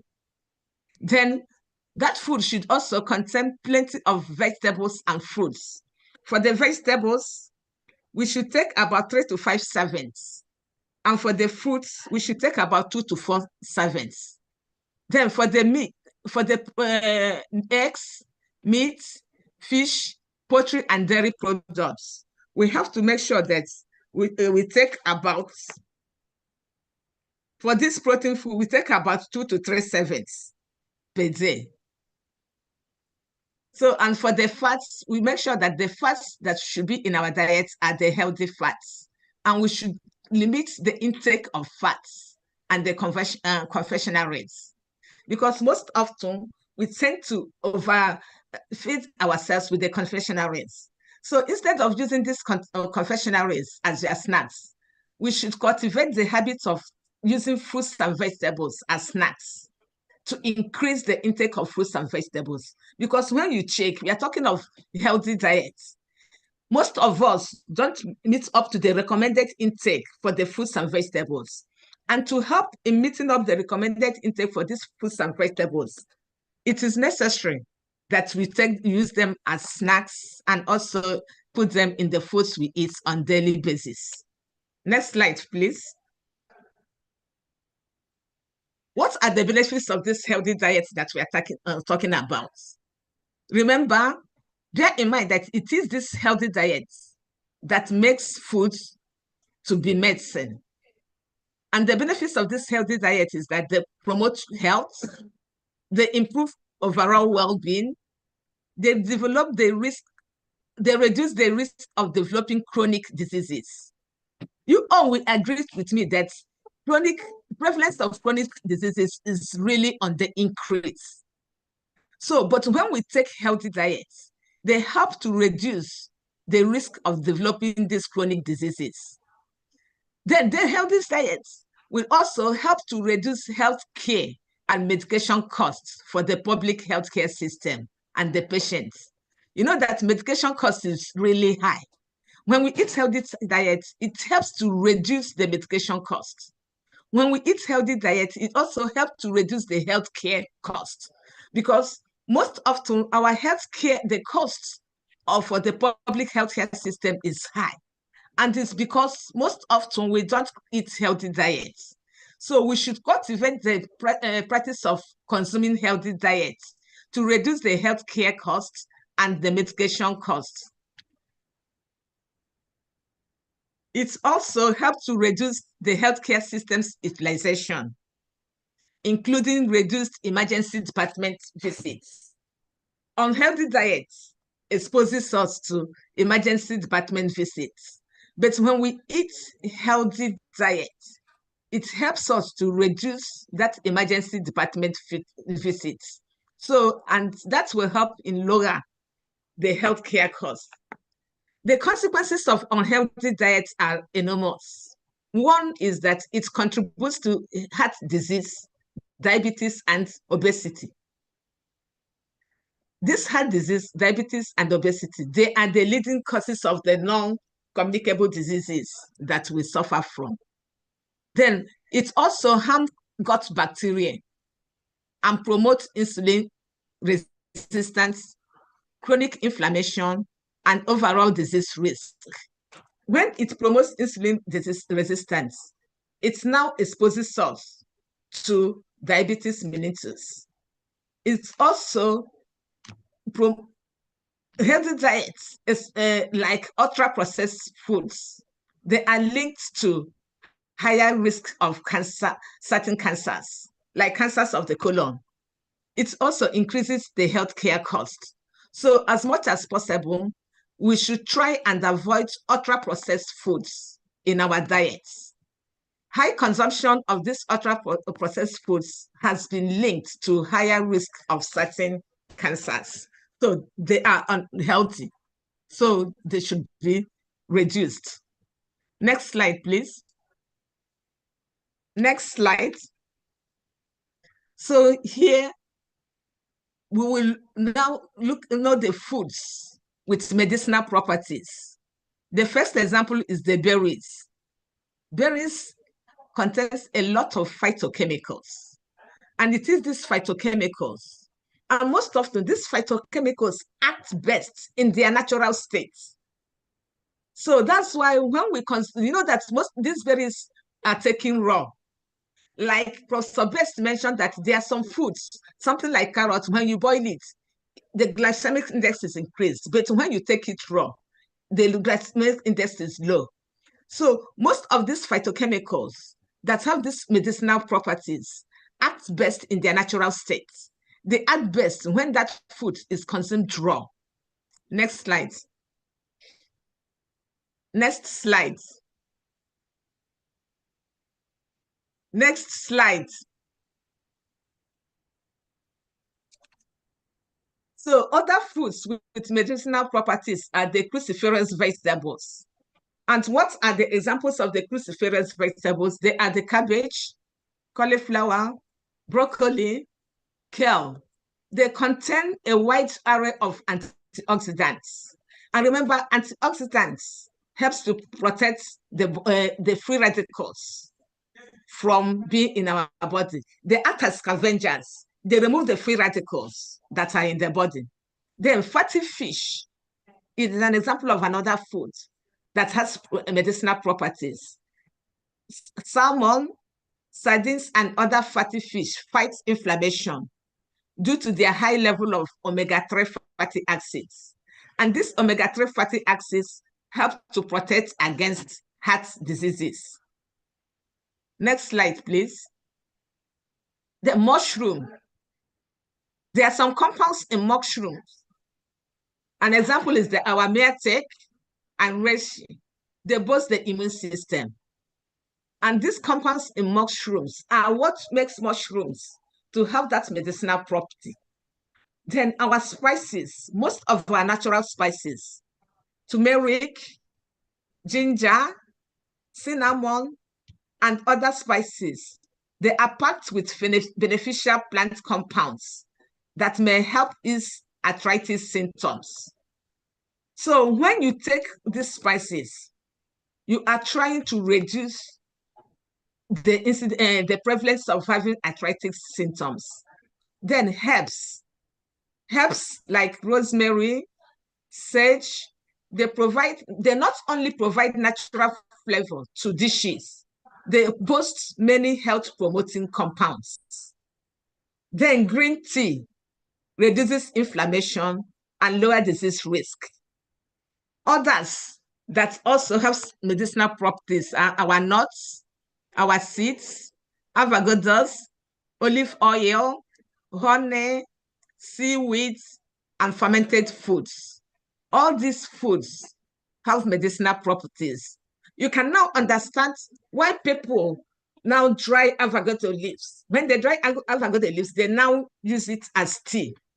Is to extract those antioxidants they contain so that when they now drink it, it will be beneficial to the body. Then the functional foods are usually those foods that have high concentration of compounds known for their health promoting properties or anti-inflammatory or analgesic effects.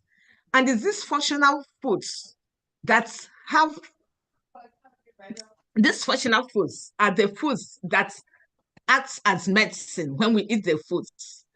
Those foods that we eat contains some functional components that are non-conventional biomolecules that occur in foods. And these functional components include the phytochemicals. The phytochemicals are plant-derived. We also have the non-nutritive and biological active chemicals in the functional foods.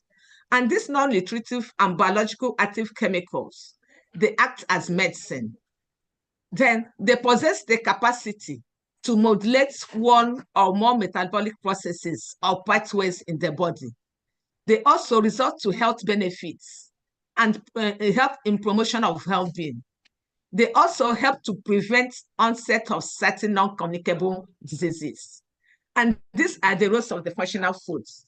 Thus now there is this advocacy that we should start consuming those our natural foods, because those natural foods they are high in these modulating properties that help to prevent diseases.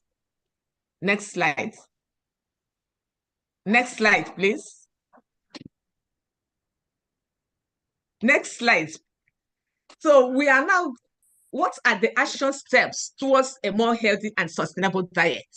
We'll be talking that food is medicine, food can act as medicine, but there are some steps that we have to take towards making a healthy and sustainable diet. One is that we should all join in increased production of appropriate foods and supply of nutritious and sustainable foods. When those appropriate foods, when those foods that I have mentioned that are high in phytochemicals, that are high in those that are of good benefits to the body, when we increase their production, then we will now make those foods available to people. And we are working towards sustaining these foods. We should also try in reducing food losses and nutrients throughout the food system. If you look at our food system, food wastage is high. Most of the fruits and vegetables are seasonal. When they are in season, we encounter a lot of food losses. So we have to find a way in which we can reduce those losses and the nutrients throughout the food system. Because when we reduce the losses and throughout the food system, we will now try to make those foods available to people. And when they are available, it will reduce the cost. And when the cost will reduce, people will now be able to afford those foods and consume them. Another strategy or another step that we can help is in adjusting the prices of these foods to make them more affordable. There is need to adjust the prices of these foods because people run away from taking these foods. They will tell you that they are expensive. But you also find out that those unhealthy foods they eat are even more expensive than these healthy ones. Because when you look at the cost of those foods, you find out that the healthy foods are not even as expensive as we believe that they are. And there is need to sensitize people on the choice of healthy alternatives. This is very, very important. Sensitization of people on the need for healthy alternatives will help all of us in making these foods to be available and affordable to people. It will help in making them know about them. Conclusion, Changing diets or eat paths has a high potential to prevent several chronic and acute diseases or health.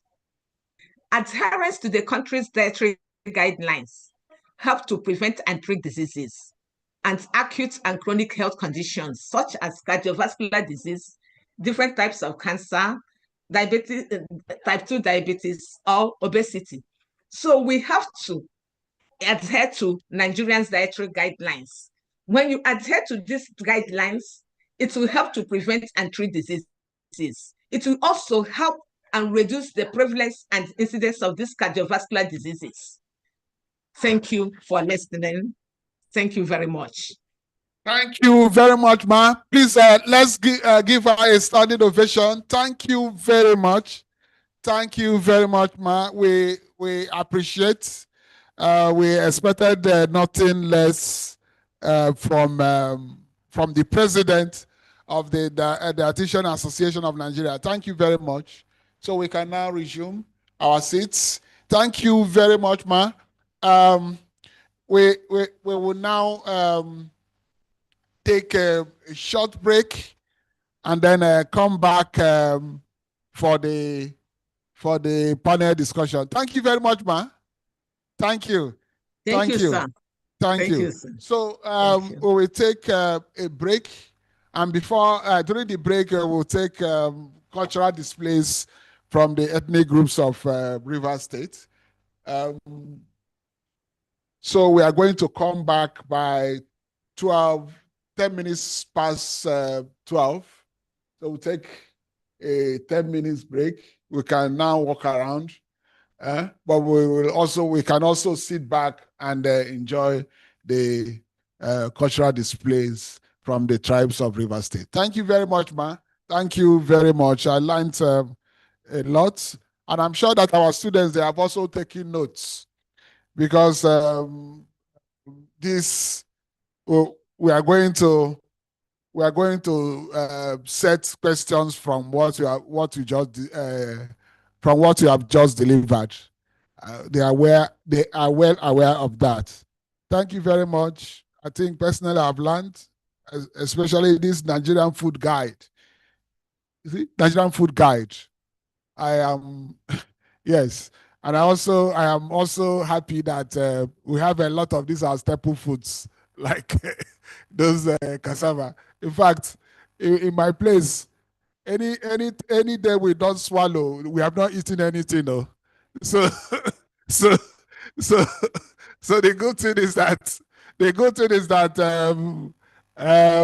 at the bottom, the bottom of the pyramid. So we should consume a lot of them.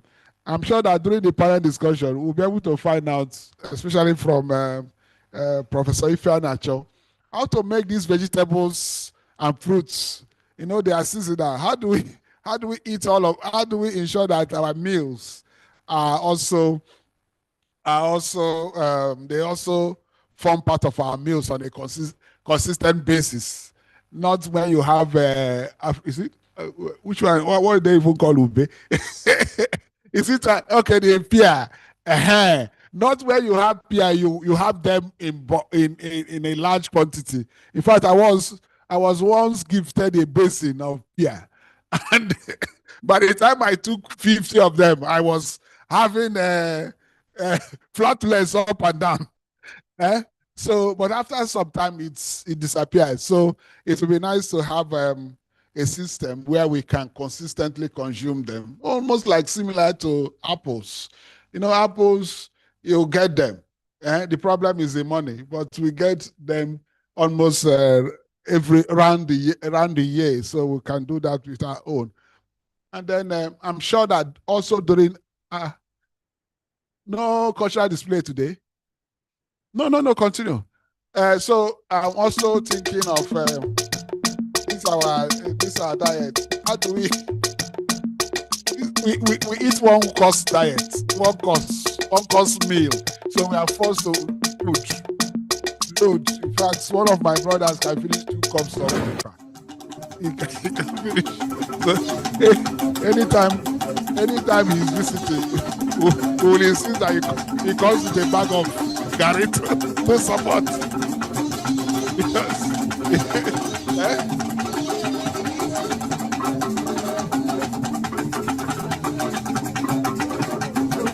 Then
We can't hear you.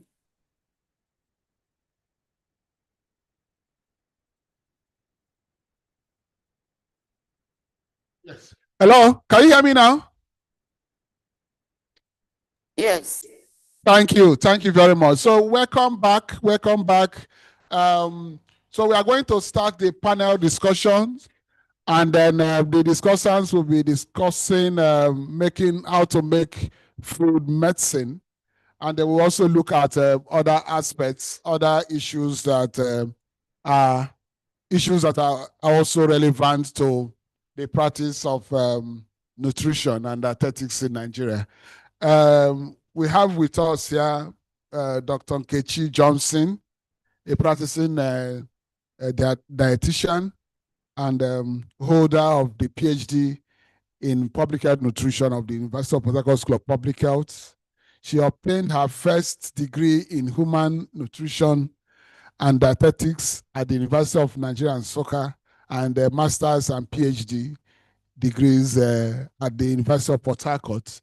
She's here. She's right here with us. I hope you can see her. Okay, madam, welcome. So we also have Professor Mercy Ifeanacho, Professor of Food, Nutrition, and Home Science of the University of Port Harcourt. Hello, ma. Can we, Professor Ifeanacho, are you there? Are you on call? Hello, ma.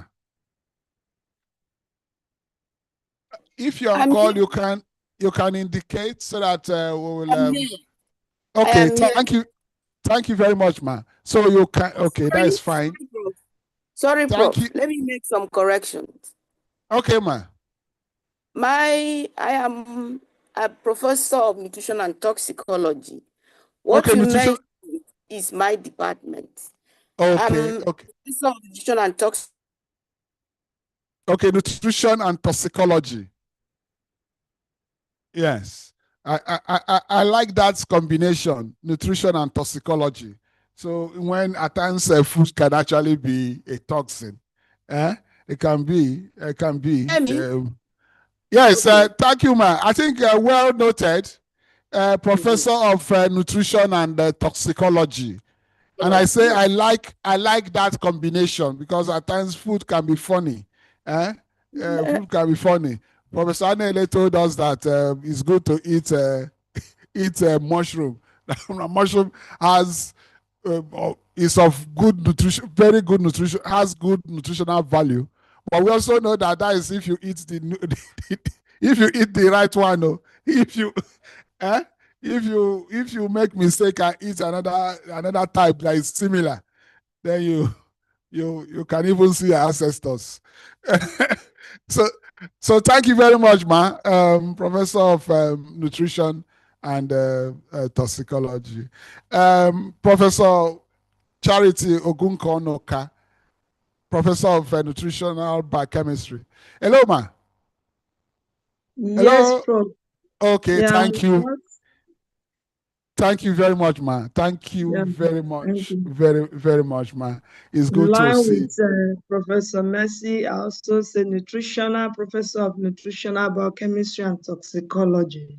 Okay, I like Yes. I like that too. I like that too. Thank you. You know, at times they say you should this when we eat cook and dry granite. At times we eat even both those that are infested with fungi, and they tell us that they can contain aflatoxin. So thank you very much, ma, for that correction. Dr. Hamilton Opurum. Hello, sir. Hello. Hello. Thank you very much, Opurum. Thanks for holding on. So we can start.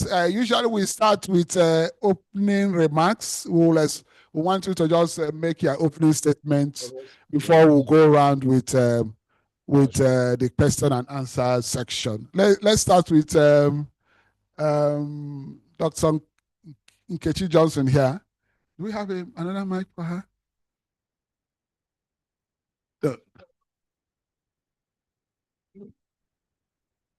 Okay, can you make your opening remark? Thank you, Prof. Good morning, everyone. Okay, it's past morning. It's afternoon. I was here since 10, so it still looks like morning. Okay, standing on the existing protocol, I want to acknowledge the presence of the dignitaries here, especially to the Director of School of Public Health, Professor Best Odinora. Thank you so much for all your efforts. In fact, I saw a post by Dan Okon saying that School of Public Health has gained an award for being the #1 reference point for full distant learning programs. In fact, we have over 500,000 international students currently in School of Public Health. That's a great feat. Thank you for all your hard work. And for the chairman of the occasion, Professor Salihu, I greet you, sir. Professor Mercy and Professor Charity, I greet you all, and I'm happy to be flanked by professors in this business. So thank you all, and God bless you.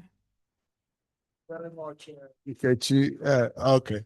I think the applause will be loud because she's on site. Will be on site. Okay, so we can go to Professor Mercy Fianacho, Professor of Nutrition and Toxicology. Hello, ma. Opening remark. Hello. Yeah, we can hear you, ma. Okay. I want to join others in appreciating the School of Public Health in organizing this type of gathering, particularly making a day special for nutrition, emphasis on nutrition. I thank you for choosing me as one of the discussants. Let me acknowledge all the persons present. Professor Best, you are the best. Then My president, Nutrition Society, Saliu, and the keynote presenter, she did justice to the topic, making medicine out of food. But she touched every aspect of the title or the topic. So all we need to do now is to sit back and look at what she presented and then maybe touch some aspects that at the end of the day, people will go back or participants will go back with something to be proud of, particularly coming from the School of Public Health. Thank you. Thank you, Ma. Thank you, Ma. So we can go to Professor Charity Ogunka. Hello, Ma. Thank you, Prof. I'm still with us. I want to say a big thank you. For some days I've been part of this and I've been enjoying it. I seriously would like to welcome everyone to what is going on for the past 2 weeks now, about 2 weeks. And I want to thank our chairman for the day. I also want to say sincerely, I want to thank and appreciate Professor Best. I want to say that I'm congratulating because this is an innovation. Running a conference for over 2 weeks. This is the first time I'm coming across this. I want to really congratulate you, sir, and your supportive team. I also want to say that the keynote speaker, she has also given us some eye-opener to this topic. She has imparted us. I want to say that I am excited to be in the panel, and I believe that I stand to lend my voice in discussing the very subject matter before us. I welcome everyone once again. Thank you. Thank you, Ma. So we can go to Dr. Hamilton Operum. Hello, sir. Hello. Yes. It's been an interesting session so far. I really appreciate what's going on. Today, I would really like to, I think on behalf of the Diabetes Association, I've invited some of my members. As we discuss, I think we will all benefit from this discussion. Yes.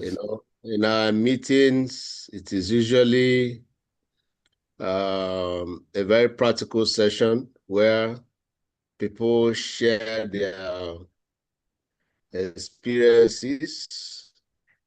And in the past few years, we've always anchored our meetings with the dietitians, and that has enriched a lot of persons' discussion. I think we touch on many issues that will benefit all of us, whether you're living with diabetes or not.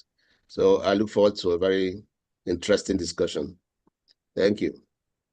Thank you very much, Dr. Operum. So we can go to the next phase, the question and answer section. We'll start with Dr. Kechi Johnson. You have been a very successful dietitian. That's why, yes, we recognize you as a practicing one. And what is the secret? What is your secret? Because I know that dietitians, they function as specialists. And, as a medical doctor, I don't want to call them consultants. It seems, because so that I will not get any warning from my professional association. So you specialists, they know things that those consulting them don't know. How are you able to get that good that you are being consulted even by gurus or heavyweights like Professor Chineye? How were you able to do it? I know you have, yes, how are you able to acquire so much practical knowledge? Okay, thank you, Prof. During the course of your speech, I heard where you mentioned something on anatomy. If we as dietitians were, we learned anatomy, physiology. So in our undergraduate days, in the course Nutrition and Dietetics, one of the courses we take compulsory is anatomy and physiology. In fact, we have 2 versions of it. We take it, I think, first year, second year. So we also take other allied medical courses. We take biochemistry, microbiology as well. So I think it helped in paving way for me as a dietitian and to practice amidst doctors. Then there's also something else, which the training process.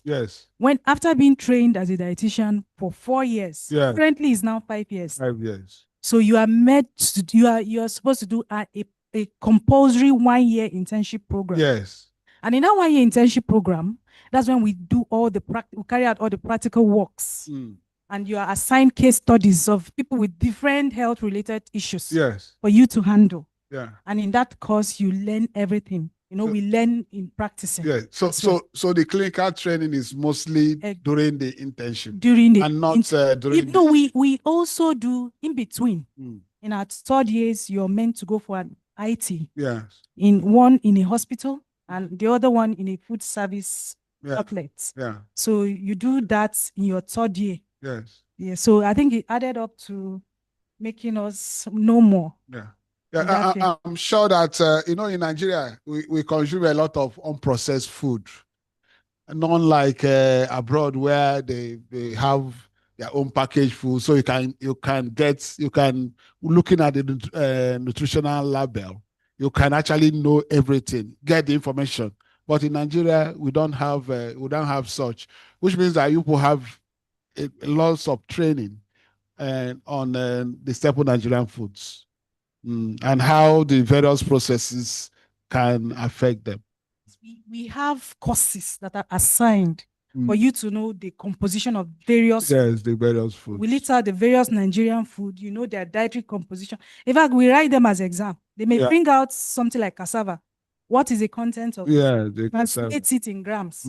So with that, now it's exposed us to knowing the various content. So that's our own food labeling. Although I think we need to do more when it comes to food labeling to be like the advanced countries. Okay. And I also know that you have perhaps I should be even asking Professor Ifeanacho. Okay. So I will concentrate on the practice component. The practice component. I know that you are usually consulted, which means they send a referral to you. So if a referral is sent to you, say from a diabetic patient, what are the processes? What are the processes you take in identifying the patient's problem and then giving a prescription and then monitoring the result of the prescription? Almost like replacing drugs with food. I'm sure that is what you do. We can't, food can never take the place of drugs, of course. Okay, about consultation, Prof, this is one of the problems we experience in the practice of dietetics. Most times, doctors do not refer patients at when that disease is just starting. They refer a patient that is already dying to you. So late referral process is one of the problems we experience in this practice. And in some cases, they don't even refer at all. Okay, but for those that refer, I think one of the things, you must bring a referral paper to us. So when you get the referral paper, you are meant to go and make payments for the service. When you're done making the payment, you come to the dietitian assigned to you. The first thing the dietitian does is do nutritional assessment. So this nutritional assessment has different parts. It could be taking your anthropometries when he does that, and then he takes your food record histories to know what you've been eating, to know how they can make amends. Now, when they are done with anthropometry, nutritional assessment, the next thing they do is diet recommendation. Okay. And if you need meal planning. They do meal planning for you, and then follow up. Okay. Which is the last part of our dietary recommendation, dietary follow up. Yeah. Okay. Follow up. Okay. So, okay. Thank you very much. We were talking about let's say if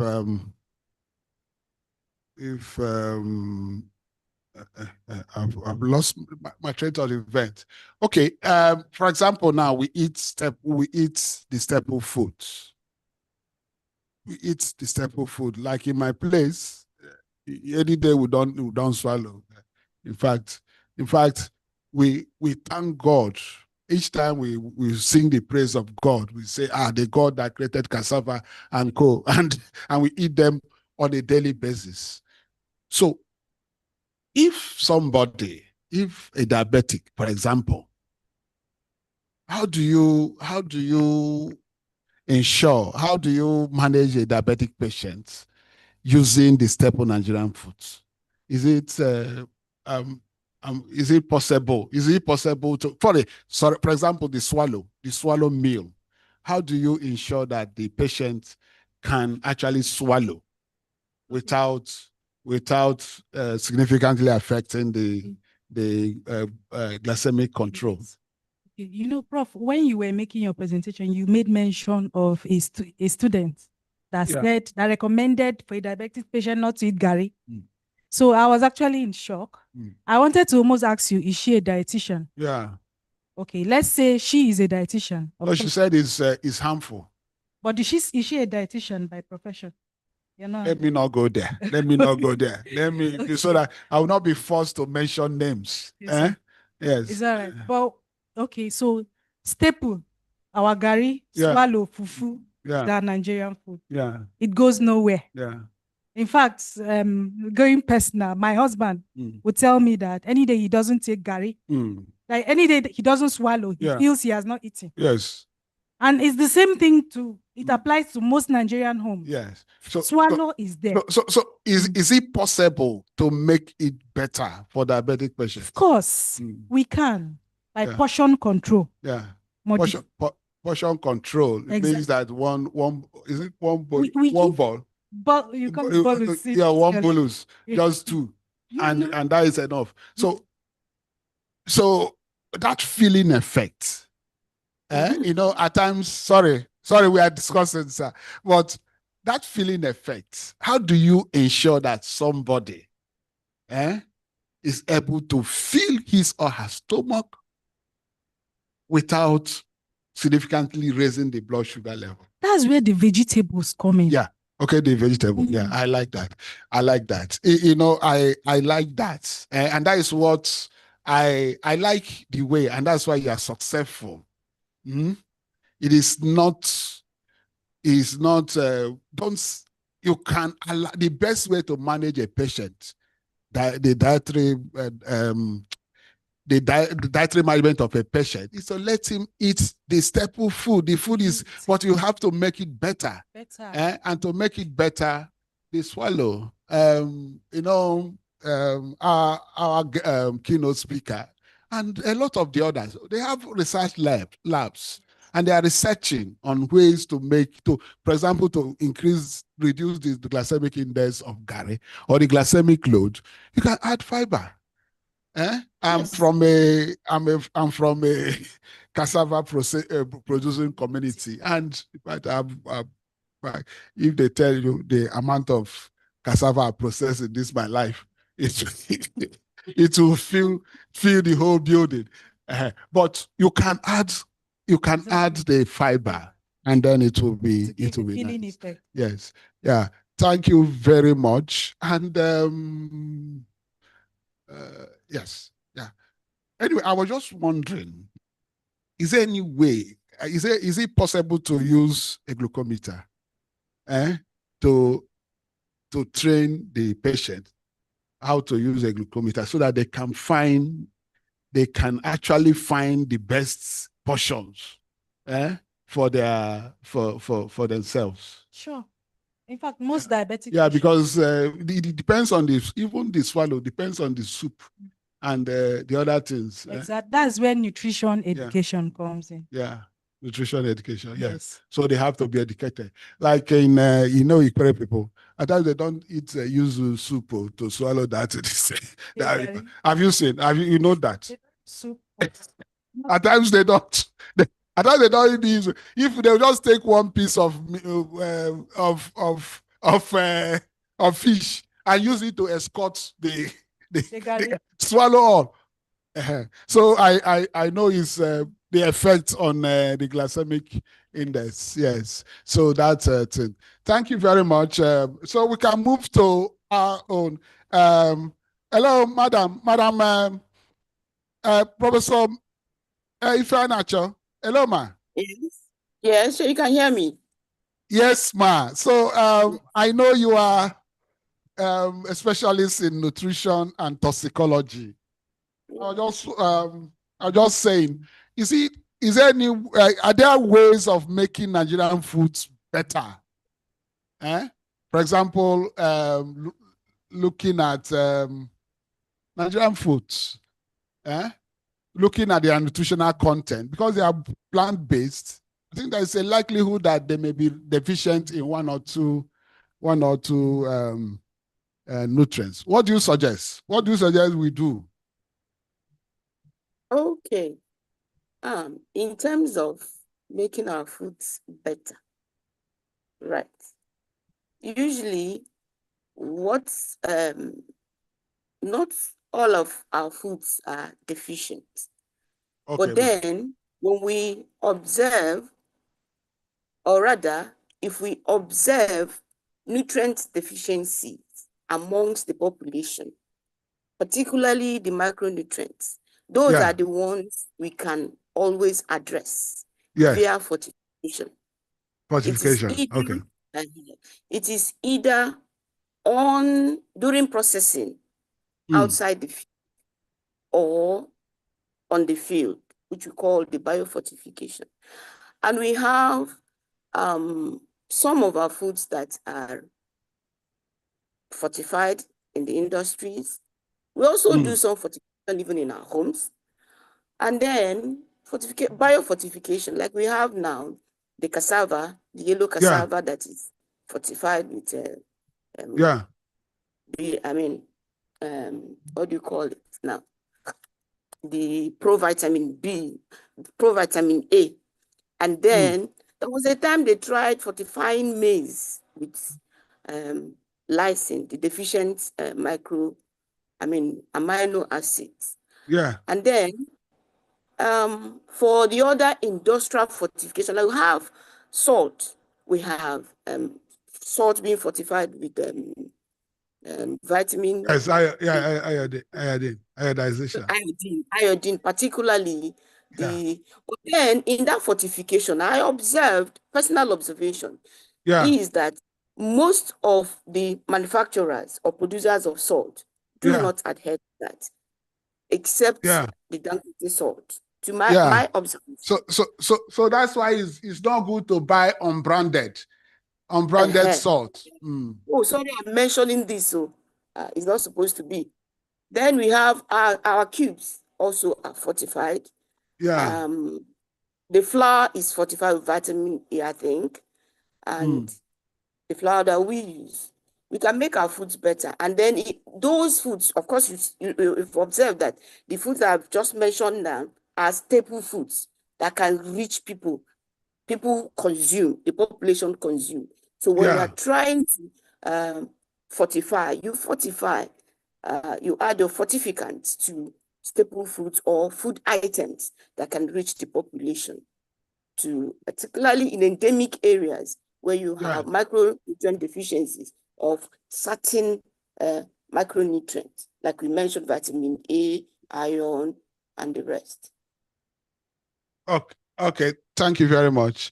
I was just wondering, we know these are our staple foods. These are our staple foods. If there are ways we can, we have talked about them.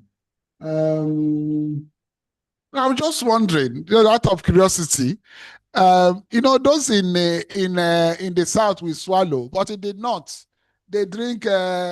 They drink. Almost all of them are pap, almost like pap-like, like fura dununu. They usually. Is there any way? Is it possible to get a sweetener other than sugar? Or do you think that we should encourage more of the sweetener instead of using sugar for these people that drink pap? Is it? Can I call them pap? Gero? I don't know. Yes, Okay. kunu and all those You ones. can Do use- we recommend? Do we encourage them to use less sugar and instead find a way? It's very difficult not to. I'm glad you mentioned the area or the geographical area where these porridge, so to say, Yeah. our porridges are consumed. Yeah, okay. I like the use of the term because I was struggling to find a good term for it. Okay, Loma. porridge or Yes. grills, yes. So, because in that area also, coincidentally, they have a natural sweetener. Okay. That they call dabino, but the English name is date palm. And people have gone ahead to process that date palm into powder.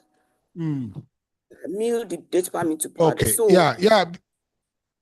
That is very good. That is very good. I think we should recommend because the prevalence of diabetes is increasing, and it seems that those that their diet is more of porridge, that you need to sweeten it somehow, the prevalence is higher. In the Middle East, it is an epidemic. Is even up to the prevalence of diabetes in the Gulf states are usually up to more than 25%, which means 1 in 4 adults is diabetic in the Middle East. Thank you very much, Ma. Thank you very much. Okay, before you go, how far with the Daya lab, the one you were struggling to set up? which alarm? The laboratory. Which of them? We have several laboratories in my You know, department. the one you were trying to set up in your department. How far with it? Okay, we have several laboratories in my department, but the one I think that is relevant to nutrition is the anthropometric lab. Yes. Okay. And we have a few items and equipment in that lab for now, including the lab, the rat cage. Okay. Cage that is in use, that we use for experimental or animal model experiments. Okay, that is good, which means that we can also send some of our students to come and look at it, and then you can suggest research topics. Thank you very much. No problem. Thank you. So we can go to Dr. Ogunka. Sorry, Professor Ogunka. Hello, ma. Yes, Professor Best, I'm with you. I think I'm sure that the students, our students, they have seen you. You know, you are they are not aware that you are the coordinator of that course. That course communicates with me, but even though they've not seen me, but I communicate with them. And because it's very, very important, because biochemistry is the basis of all of human nutrition. Correct. You want to say something about that? Yeah. Take it again. I said biochemistry is almost like the basis, is the fundamentals of what we are saying, because everything boils down to the metabolism of food. Yes. You want to throw more light on that? Definitely.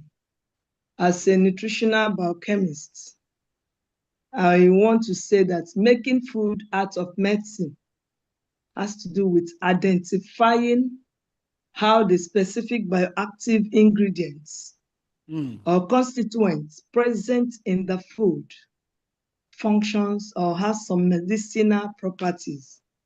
When we talk about bioactive, in the course of this lecture, our keynote speaker, our chairman for the day, is a colleague, a nutritional biochemist as well. He tried to, talk on what I am trying to repeat again. He talked about the bioactive constituents. And these bioactive constituents, we have the ones we refer to as bioactive nutrients and the non-bioactive nutrients. Yes. Okay. So the bioactive nutrients, basically, we know nutrients to be the carbohydrates, the proteins, the lipids, and then the micronutrients. But when we refer to what we refer to as bioactive nutrients, particularly has to do with the micronutrients, and that's the vitamins and the minerals, because they possess most of the potential that aid in treatment or healing, as the case may be. And then we have the non-bioactive nutrients. That's my interest. The non-bioactive nutrients, ranges from the phytochemicals.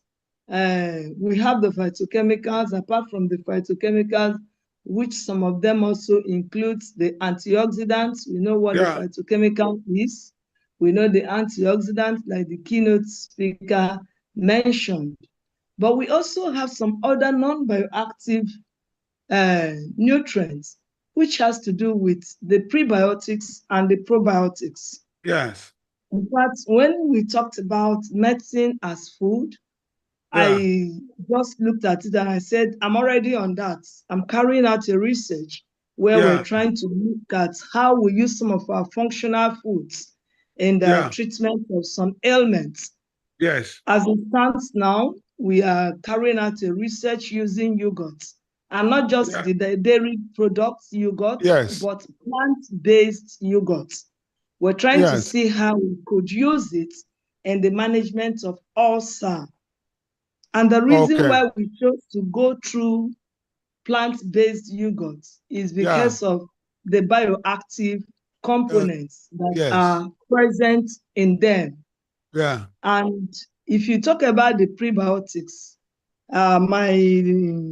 our first panel discussion, the doctor tried to make us know that one way you control, try to manage the diabetic people as touching low glycemic food is to increase the veggies.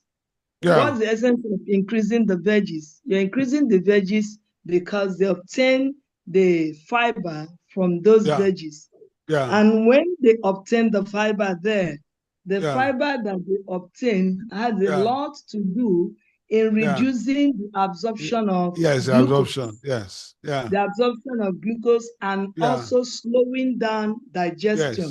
Yes. Do you understand? Take, for instance, the soluble fiber forms a viscous gel that delays gastric emptying, and then while the insoluble fiber adds bulk. And when this bulk is added, it delays the rate at which one feels hungry. Is that clear? So, Thank you very much, Ma. That is what I like, that basis. As a medical doctor, we are taught about the pathogenesis, pathology of a disease. If you know how a disease results, you can actually know how to treat it. Yes. So and the same way with what we are discussing. If you know the disease and the metabolism of the food, you can actually know how to use it. Thank you very much, Ma. Thank you very much, Ma. Very, very much. I was just wondering, this our swallow. I was just wondering what if we mix them? It's possible. Because if they are swallow, we eat basically one course meal. Yeah. And I know that even in diabetic drugs, they have what they call premix. There are some insulin that are fast acting. There are some that are slow. There are some that are very slow acting, so that you maintain a regular blood sugar level. I was just wondering. We know that the swallow foods are not the same. They are not absorbed the same way. What if we mix eba with plantain and wheat and mix it? I'm sure that there will be almost like a relay race. One is getting absorbed, the other one and getting finished. The other one will kick off, and then it continues like that. And yeah, because the fear with this thing she's telling me of portion control is taking I will take care of that. Two bolos or two balls of Iba. Yes, can I come in there now? Yes, so I am asking, is it? It's possible. Let me explain. It has to do with processing. Now, since the way you've been talking, I see you really enjoy swallow. Okay? Yeah. In this case, yeah, so if you can't make it, because trying to say portion control is good, no doubt, but portion control, and then portion control in addition to veggies, she has anyway said it in a way that it will give some feeling. Yes, that's feeling effect. Yes. But not just that. We can also look at for some tubers with low glycemic index. Yes. There are tubers like the sweet potato and it's like the plantain you talked about. Now, if you talk of mixing this whole, bring plantain, bring cassava, bring maybe potato, and then in one-time meal, don't forget that we're also careful about its glycemic index at which each of them spikes, irrespective of the quantity consumed. You understand? Then apart from that, we also try to look at other constituents. I remember she was talking about food labeling and food composition. These are two different things, okay? When we talk about food composition and food labeling, the food composition there is telling us about the ingredients that is present in the food, right? And yes, talking about the nutrient present, while the food labeling gives us the information. So in this case, you don't forget that in trying to combine all this together, we need to know what the food composition of each of them are. And it is something that they can really form synergy when we eat them. So the problem is not in mixing, it's in synergistic reaction that we get. Perhaps we have to work that out in the lab. Yeah, and that is what research can help us achieve. That is good. Thank you very much. So as you have mentioned it now, we are even going to consider that as part of research. Thank you. Thank you very much, man. Okay, Nkechi, you want to? Yes. Sorry, in the north, I grew up in Jos. Yeah. And what they do most time, they have these food mixes. Yes. They mix corn and alibo. Yes, and grind them. I've seen diabetic patients do that. It actually comes out very fine. Very fine. Yes. And it will be Considering it nutritionally, we know that corn has lower glycemic index than the alibo. Yeah. So I think it's fine. And food mixes. And if they have lower glycemic index, it means that they will be absorbed at different times. Because the problem with food is that postprandial dumping. After you have eaten a python, everything will now be absorbed at the same time. Thank you very much. Finally, Professor Ogunka, I was just wondering, I'm talking about, this one is longevity. Okay. I hear that each time we eat, we die a little because of the oxidants produced in food metabolism. And the oxidants are what age us. They age us. And aging will result in death. Is it how do we deal with that? Is it that we stop eating? No. Or we reduce the quantity of food, or we concentrate on eating certain foods? No. Yeah, thank you very much. Oxidants are obtained from two different ways. It could be endogenous, it could be exogenous. Yeah. You talked about when Pusefa Nacho was speaking, I think you tried to mention there was something you tried to talk about, and that like food can also be poisonous. Yeah, we have toxicants present in some foods. Yes. And these are natural toxicants that are present. Mm. So when we have these oxidants, whatever, be them or exogenous or endogenous, what is important is how do we get rid of them in our diet? If they are exogenous, in this case, one thing we try to see as a nutritional biochemist is to talk about ways of processing as to reduce the level of these toxicants.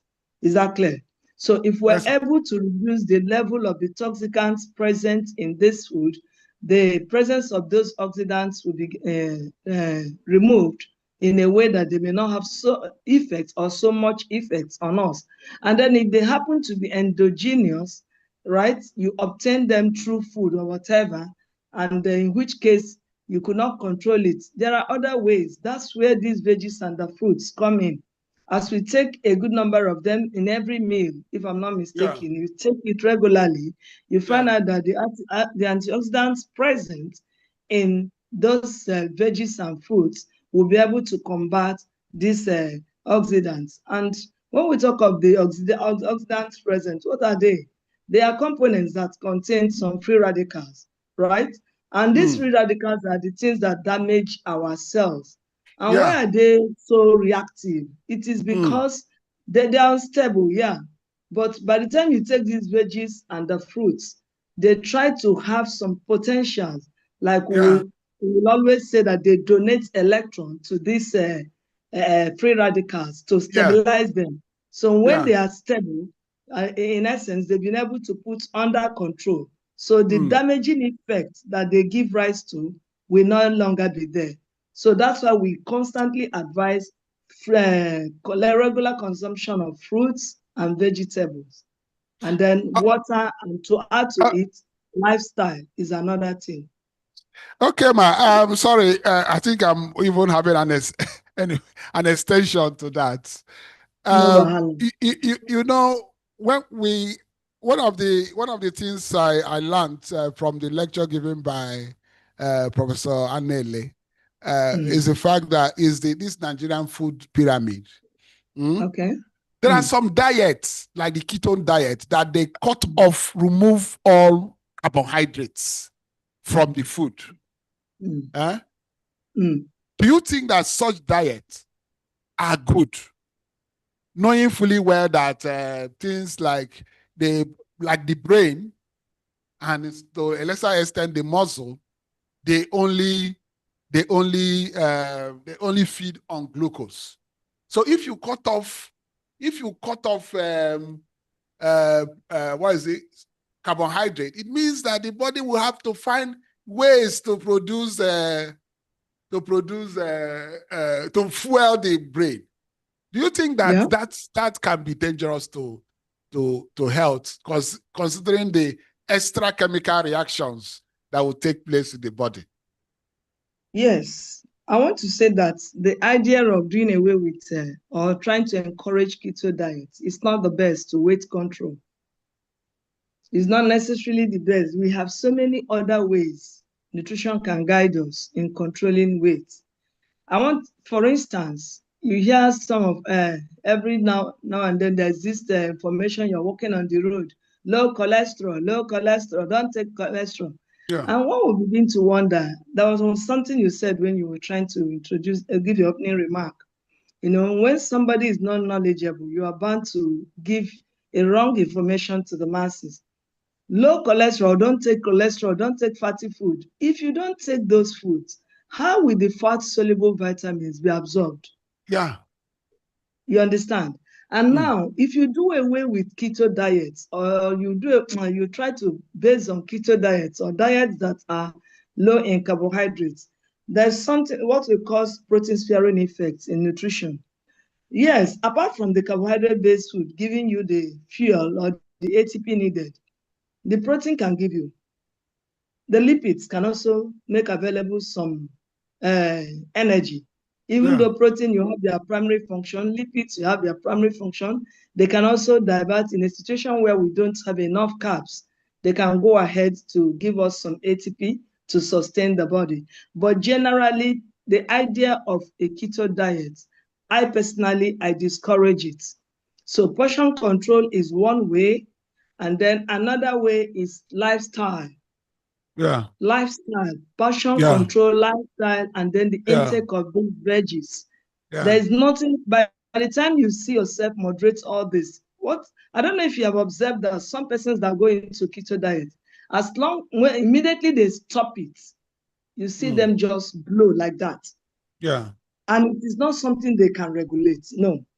So there's no point going there. So the best advice is systematically observe the portion control. You go in for low carbohydrate based food, and then finally you go in for your veggies and try to operate on a better lifestyle of carrying out exercise and eat like. Thank you very much, Ma. I think it's a good place to bring in Dr. Hamilton Oforom. Hello, sir. Hello, thank you very much. Hello. Yes, I know that this issue of keto diet at times is recommended to diabetic patients because it has a way of reducing the blood sugar. Yeah. Yes. Are there other harmful ways of reducing the blood sugar level for diabetic patients? Are there other harmful ways of reducing the blood sugar? Harmful ways or less harmful ways? Okay. Yes. Okay. Let me just lay a background on what we do in the Diabetes Association. You know, before you talk about diabetes, you need to understand the dynamics. There are different types of diabetes. We have the type 1 diabetes, which is juvenile onset. We can just come up spontaneously because of damage to the pancreas. We have the type 2 diabetes, which is more of adult onset. And it comes with so many, comes in many pictures. Then we have the gestational diabetes. Yeah. Now, in the Diabetes Association, as an NGO, we try to embrace various professionals, doctors, nurses, dietitians, diabetes educators, everyone that has something to contribute. And everybody, you don't need to be diabetic to belong to that organization. And the whole idea is that we need to understand diabetes before you can recommend, any intervention. Diabetes management is not just about diet. Yes. When we meet, we like all the professionals and everyone to be involved so that the person living with diabetes will be more informed and will be the driving force in his own management. Yes. Once the person understands what the role of diets, the role of lifestyle changes, the role of the medications and everything, he'll be better able to cope. And diabetes, especially the type 2 diabetes, we try to avoid quick fix approaches. Yes. Because everyone out there, you see, people receive a lot of information every day. Yeah. In the radio, you go on the streets, you're hearing so much about diabetes. And people want to now sit back and take action on their own. Yeah. And when things fail, at the last moment, they rush to the hospital, they want to be saved. If you go to the surgical ward, you see a lot of amputees. Yeah. Because they have failed to manage the information they have received and failed to manage themselves. So what we reach at the Diabetes Association is where everyone comes together, shares the information, and thank God we've had a lot of some dietitians working with us over the past few years who make sure that we can embrace the foods available to us in this environment. Yes. So that a dietitian does not need to rob a bank. The diabetic doesn't need to rob a bank to feed well. To eat, especially those foreign foods that they read in their nutrition books. Yeah, if you know how to prepare the simple foods you have around you and their nutritional values, then you can live well on that and on a reasonable budget. So that has been to practicalize what we're preaching as professionals so that everyone can embrace this. So even the person without diabetes can learn to live well, manage himself to avoid diabetes. Yes. You know, the type 2 diabetes starts with pre-diabetes stage, Yes. insulin resistance and all that, and during these phases, if you regulate your lifestyle, you can actually delay the onset or even prevent the diabetes from coming on. So we look at different people, look at their needs. The dietitians will not work with them, advise them. Working with the clinicians, advise them on the best approach. This is what you need. This is what you need. We'll scale it down this way. And so that the intervention this person needs may be different from what the next person needs. So Yes. It's not a one prescription fits all. So okay. Thank you. The Diabetes Association, we are preaching that networking and collaboration to help people appreciate what the challenges are and how they can, make sure that they live well. Thank you very much. So it means that even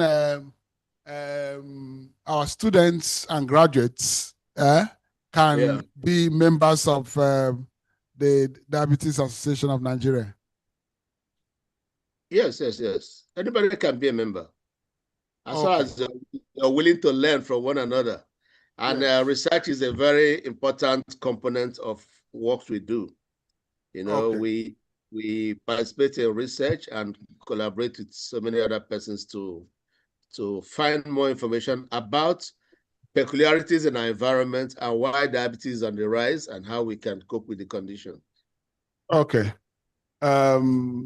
Thank you very much. So do we have a diabetes education program in Nigeria running?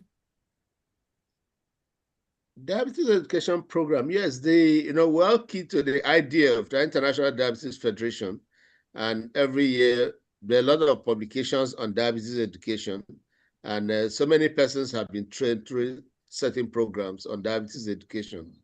It would not be a bad idea if we domicile it in the public health department. Yeah. And, like of course the diabetes educator program. Yeah, because every year they give us diabetes atlas, which is a roadmap on how to. Okay. Okay. I think they have almost like a training manual. Yes. Perhaps we can work together to develop a short course that will be made available to our students. Usually we have a way of, in fact, we pay at least a proportion of the course fee for our students. That's if it's not too expensive. So we will continue with that, make further arrangements. The other thing I want to say is I'm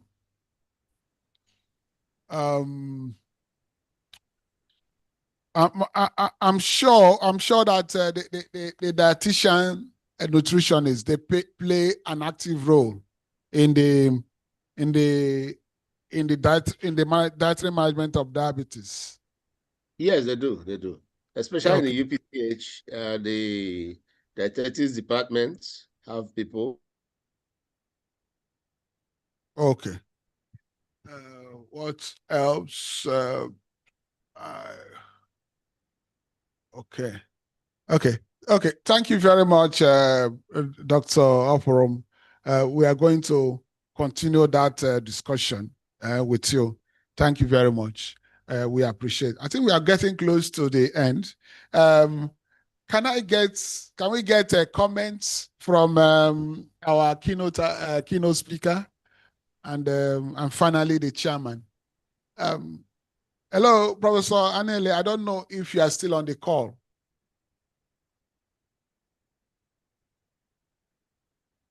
Is she? Hello, ma. Hello, Professor Anele, Afam Anele. Do you have any further comments? Yes, I want to appreciate the director of the public health program in University of the Port Harcourt for being proactive and thinking out about this conference that has been going on since last week. So please, more grace to your elbow. I also want to use this opportunity to appreciate you and to thank you for making me to be one of the participants of this program. And I want to talk to all of us that there is a need to find out that to manage these non-communicable diseases, it requires all of us to come together and find a way to tackle it, because the prevalence level is quite very high. Yes. Like now, we are preaching on sodium reduction. Sodium reduction is very, very important. Yes. Yeah. If you check, you find out that the prevalence of hypertension is now very high. Yes, sir. And we also have to talk of lifestyle modification. Lifestyle modification is necessary for everybody. You mentioned something about the keto diet. When people talk about keto diet, I ask them, is this sustainable? If something is not sustainable, what's the essence of keying into it? Yeah.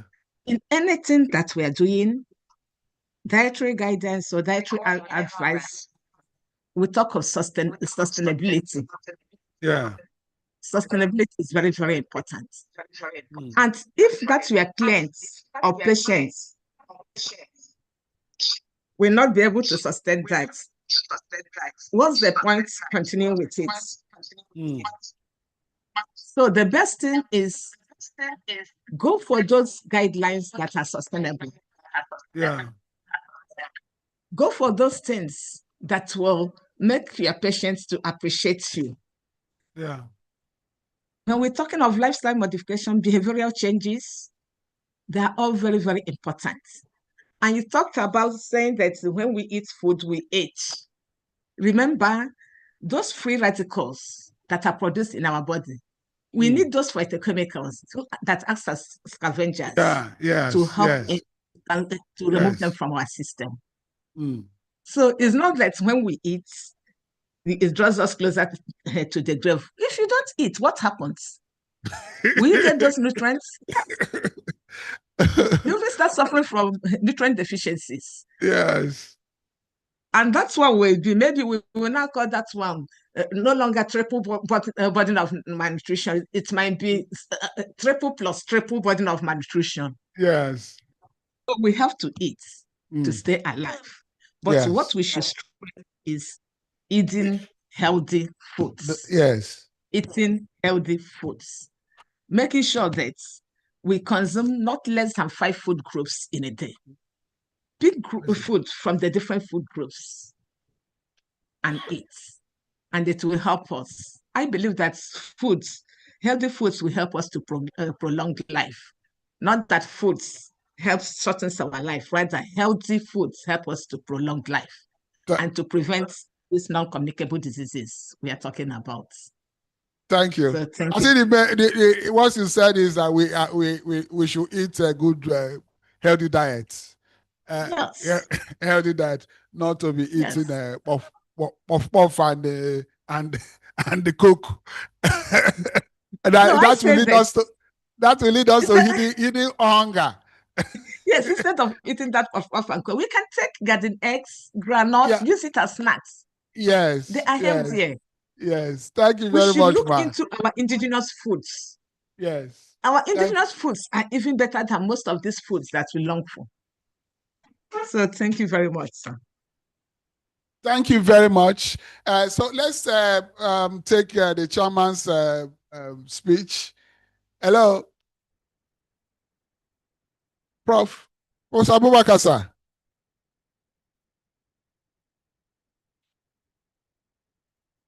Hello? The chairman?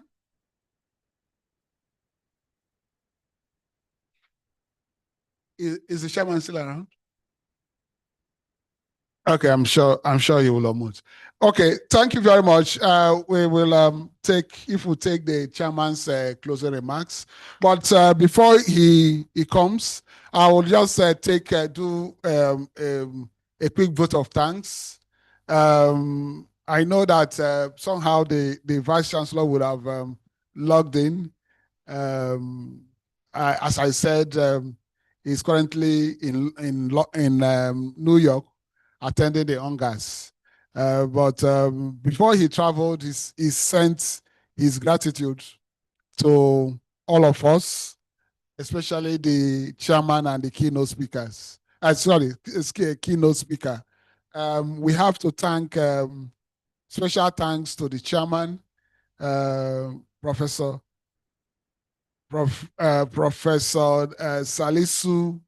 Salisu Abubakar, President of the Nutrition Society of Nigeria. Thank you very much, sir.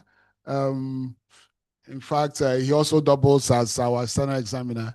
Has been very, very wonderful and contributing his, making his contribution in raising, in the training of our students. In fact, he not only examines, but he often uses the opportunity to teach students.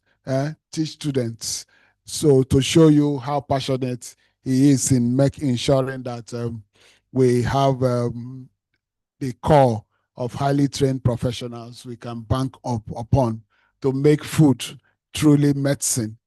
Just as the Asians do, they say, and even Hippocrates, which he quoted, let your food be a medicine, Hippocrates once said.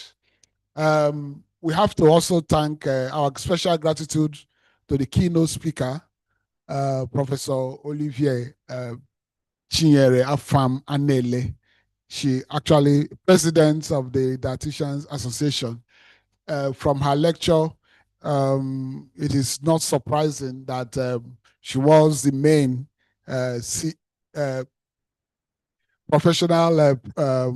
continuous professional education unit of the association before she assumed the presidency of the association. Thank you very much, ma, and thank you for what you have been doing. It is not just enough to carry out research, and with what you have done with that beans, I forgot to know. With that beans, which you try to combine with fufu, with what you have done with that, I'm sure that's helped in correcting the nutritional deficiencies of our children. Whereas gari and fufu, they are all readily available, but we just know that they are just completely almost completely carbohydrates. But from your research, you actually found a very good way of improving the nutritional value of that important swallow food. Thank you very much, Ma. Thank you for your lecture. Thank you for what you have been doing and what you did today. And we know that what you even continue to do in future. Thank you very much, Ma. I have to also thank the panel discussants, Nkechi Chinyere. In fact, she's paying back. We deposited a lot from her into her, and she's repaying us. She's one of those people that we are comfortable with. We are comfortable with. We know that she has the stuff, and she has the experience, and she has also the passion, and the quality of our lectures has been very, very, very, very remarkable. Thank you very much, Ma, for combining practice and academics. Thank you very, very much. Thank you very much. And then my colleagues in the university, Professor Messi Fairnacho, Professor professor of nutrition and toxicology. Did wonderfully well. Wonderful insights into food, and then of course how we can make food better. Thank you very much, Ma. And thank you for reminding us, because I was actually cracking my brain. I did my youth service in the North, and we know the kind of, it was mostly I think porridge, you called it. But at times I remember making a custard full of, usually I would make a custard full of millet pap. I would drink it all through. I'll take it. That would be my day's food, but with kose, yes, cocoa and kose. Kose is akara, the one we call akara, and they were £1.10. I could buy 50 of them for 10 naira then. And so it's why I enjoyed it. I enjoyed it. But this food safety aspect, because the day it will cost purge, I will just spend the day. And the good thing is I will have toilets. I'll spend the day, but it was fun. Thank you very much. Now I know, because I kept wondering, and with the rising prevalence of diabetes, I kept wondering, how would they cope? Because you have to put a lot of sugar to make it palatable. So, but Professor Ifeanacho has given us an indication of what we can do. Thank you very much, Ma. Thank you for what you have done. You are with us at the beginning, and we pray that you continue to be with us as we move on to the next phase. Professor Charity Ogunka Onoka are the coordinator of that's our course, powerful course on the fundamentals of human nutrition. And she has actually shown the importance of that,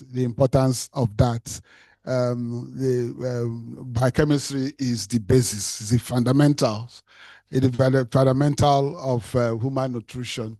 We have to get it right. We have to know how our body works. In fact, the human body is like all living things. We are just bundle of chemical reactions. We have to know how to manipulate the system if we want to live long. In fact, as we are getting older, we have to take better care of us so that our body will not be like the living dead. Active aging is recommended, and the best way to do that is to eat healthy food, just as a lot of the contributors have recommended. Then Professor Dr. Hamilton Ofrom,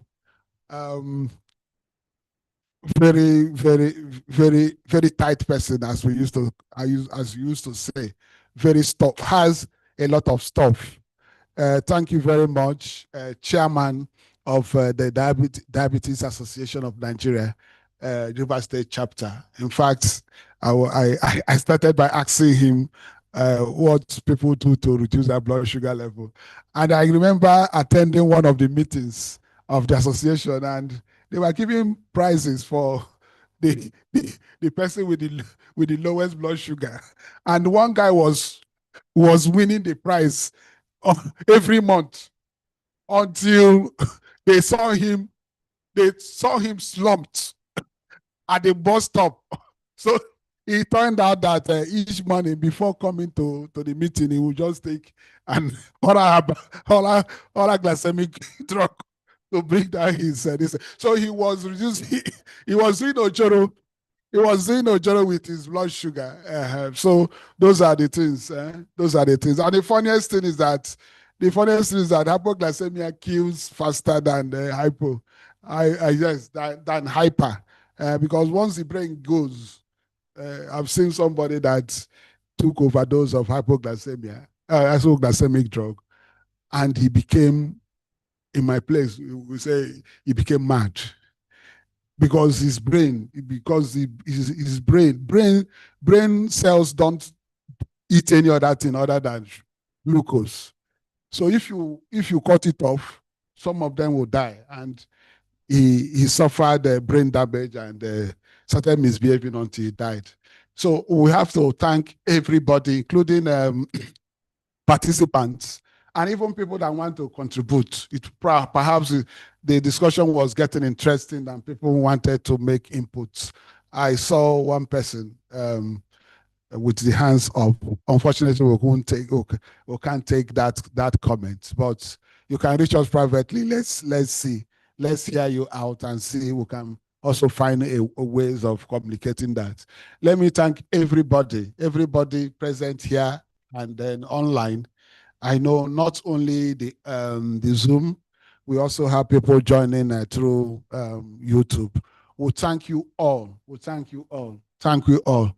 So since if the chairman is not there, we'll just start the closing formalities. And then we will start first with our university item and then the national item. Thank you very much. We are going to have another section by 4. That will be a presentation of abstract. So the link you will have is still functioning, so you can join us at that time. Yes. Is that the chairman? Okay, chairman, sir. Your closing remarks, sir. Prof, thank you very much for steering the session excellently. You want me to go ahead with the closing remarks? Yes, sir. Okay, yeah, thank you. So I want to say we've just been treated to a highly stimulating and enlightening keynote speech, which was followed by very, very, very, very rich discussion of the panelists. I want to say on behalf of the University of Port Harcourt School of Public Health and my capacity as the chairman of the day, I want to wish to sincerely thank Professor Olivia Afam-Anene for the scholarly practical exposition of this theme that I've been talking about today. The presentation she made has reminded us that nutrition is not just an academic field, but a public health imperative and with profound implications for individuals, households, and national development. It's very important also to thank the panelist members who have also added a lot of value to the conversation. Going from the issue of the dietetics, specifically I'll be taking some points from each individual, talking about the late referrals to dietitians as one of the things that we need to come out with as recommendation to say wherever dietitians exist, they need to be having their referrals on time. No one situation is late for them to handle. And also to Professor one key point about even exposing our students as we train them not only to tertiary facilities, but also to the secondary and the primary healthcare facilities. It's very important also to note that Professor Messi talked a bit about food fortification compliance.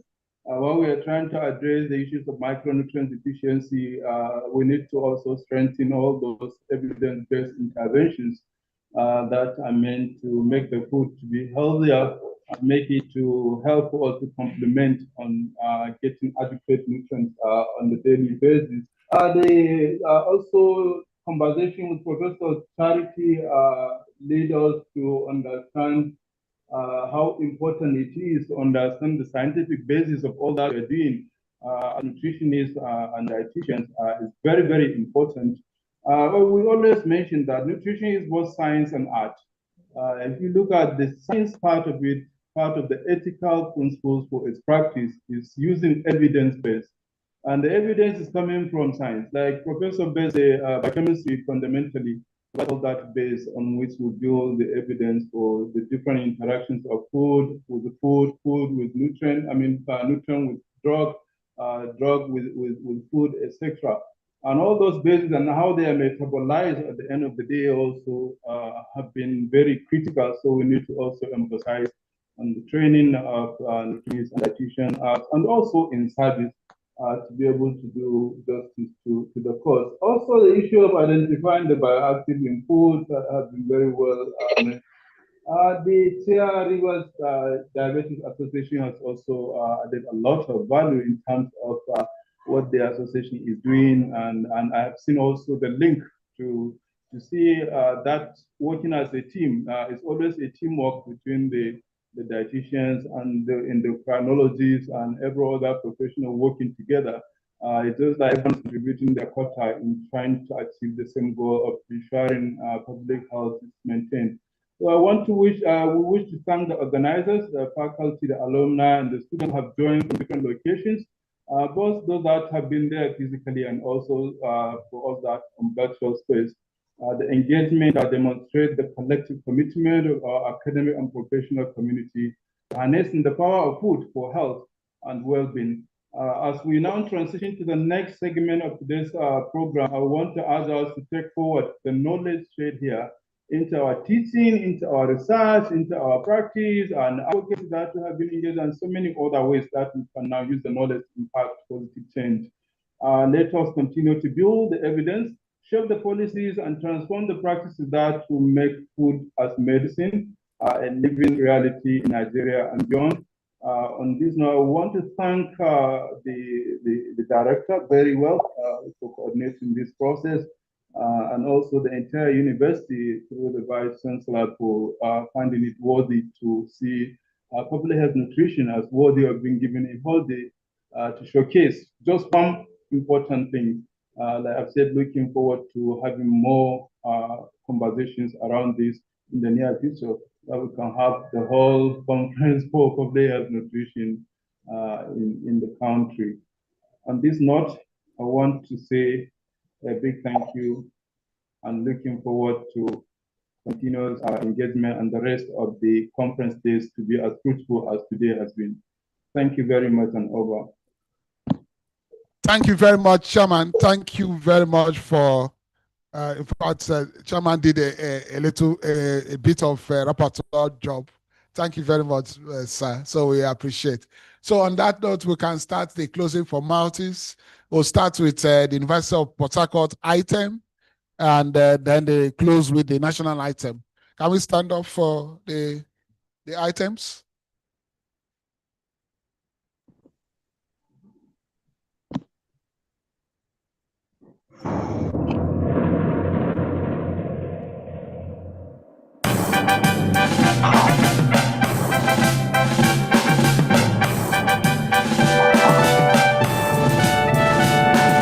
On the green lowlands and swampy plains of the New Calabar River stands the University of Port Harcourt, a citadel of learning and excellent education.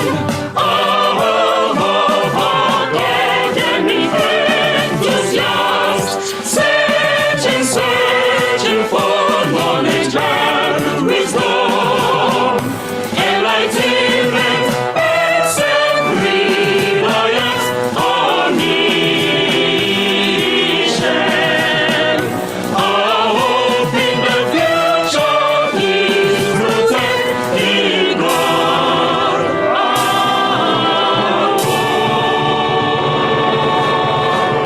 The vision of our fathers shining in the skies, opportunities unlimited and in one.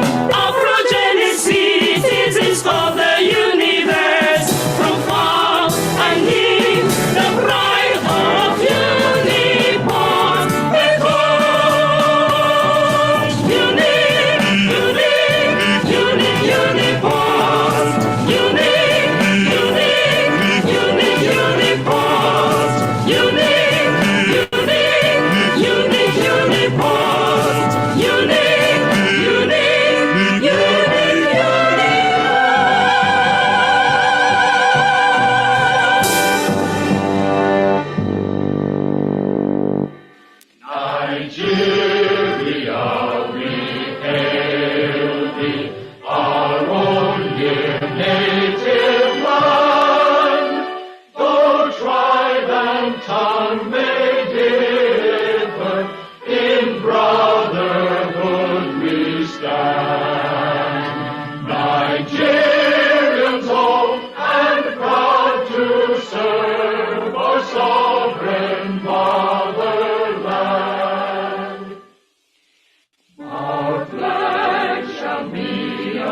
Virgin.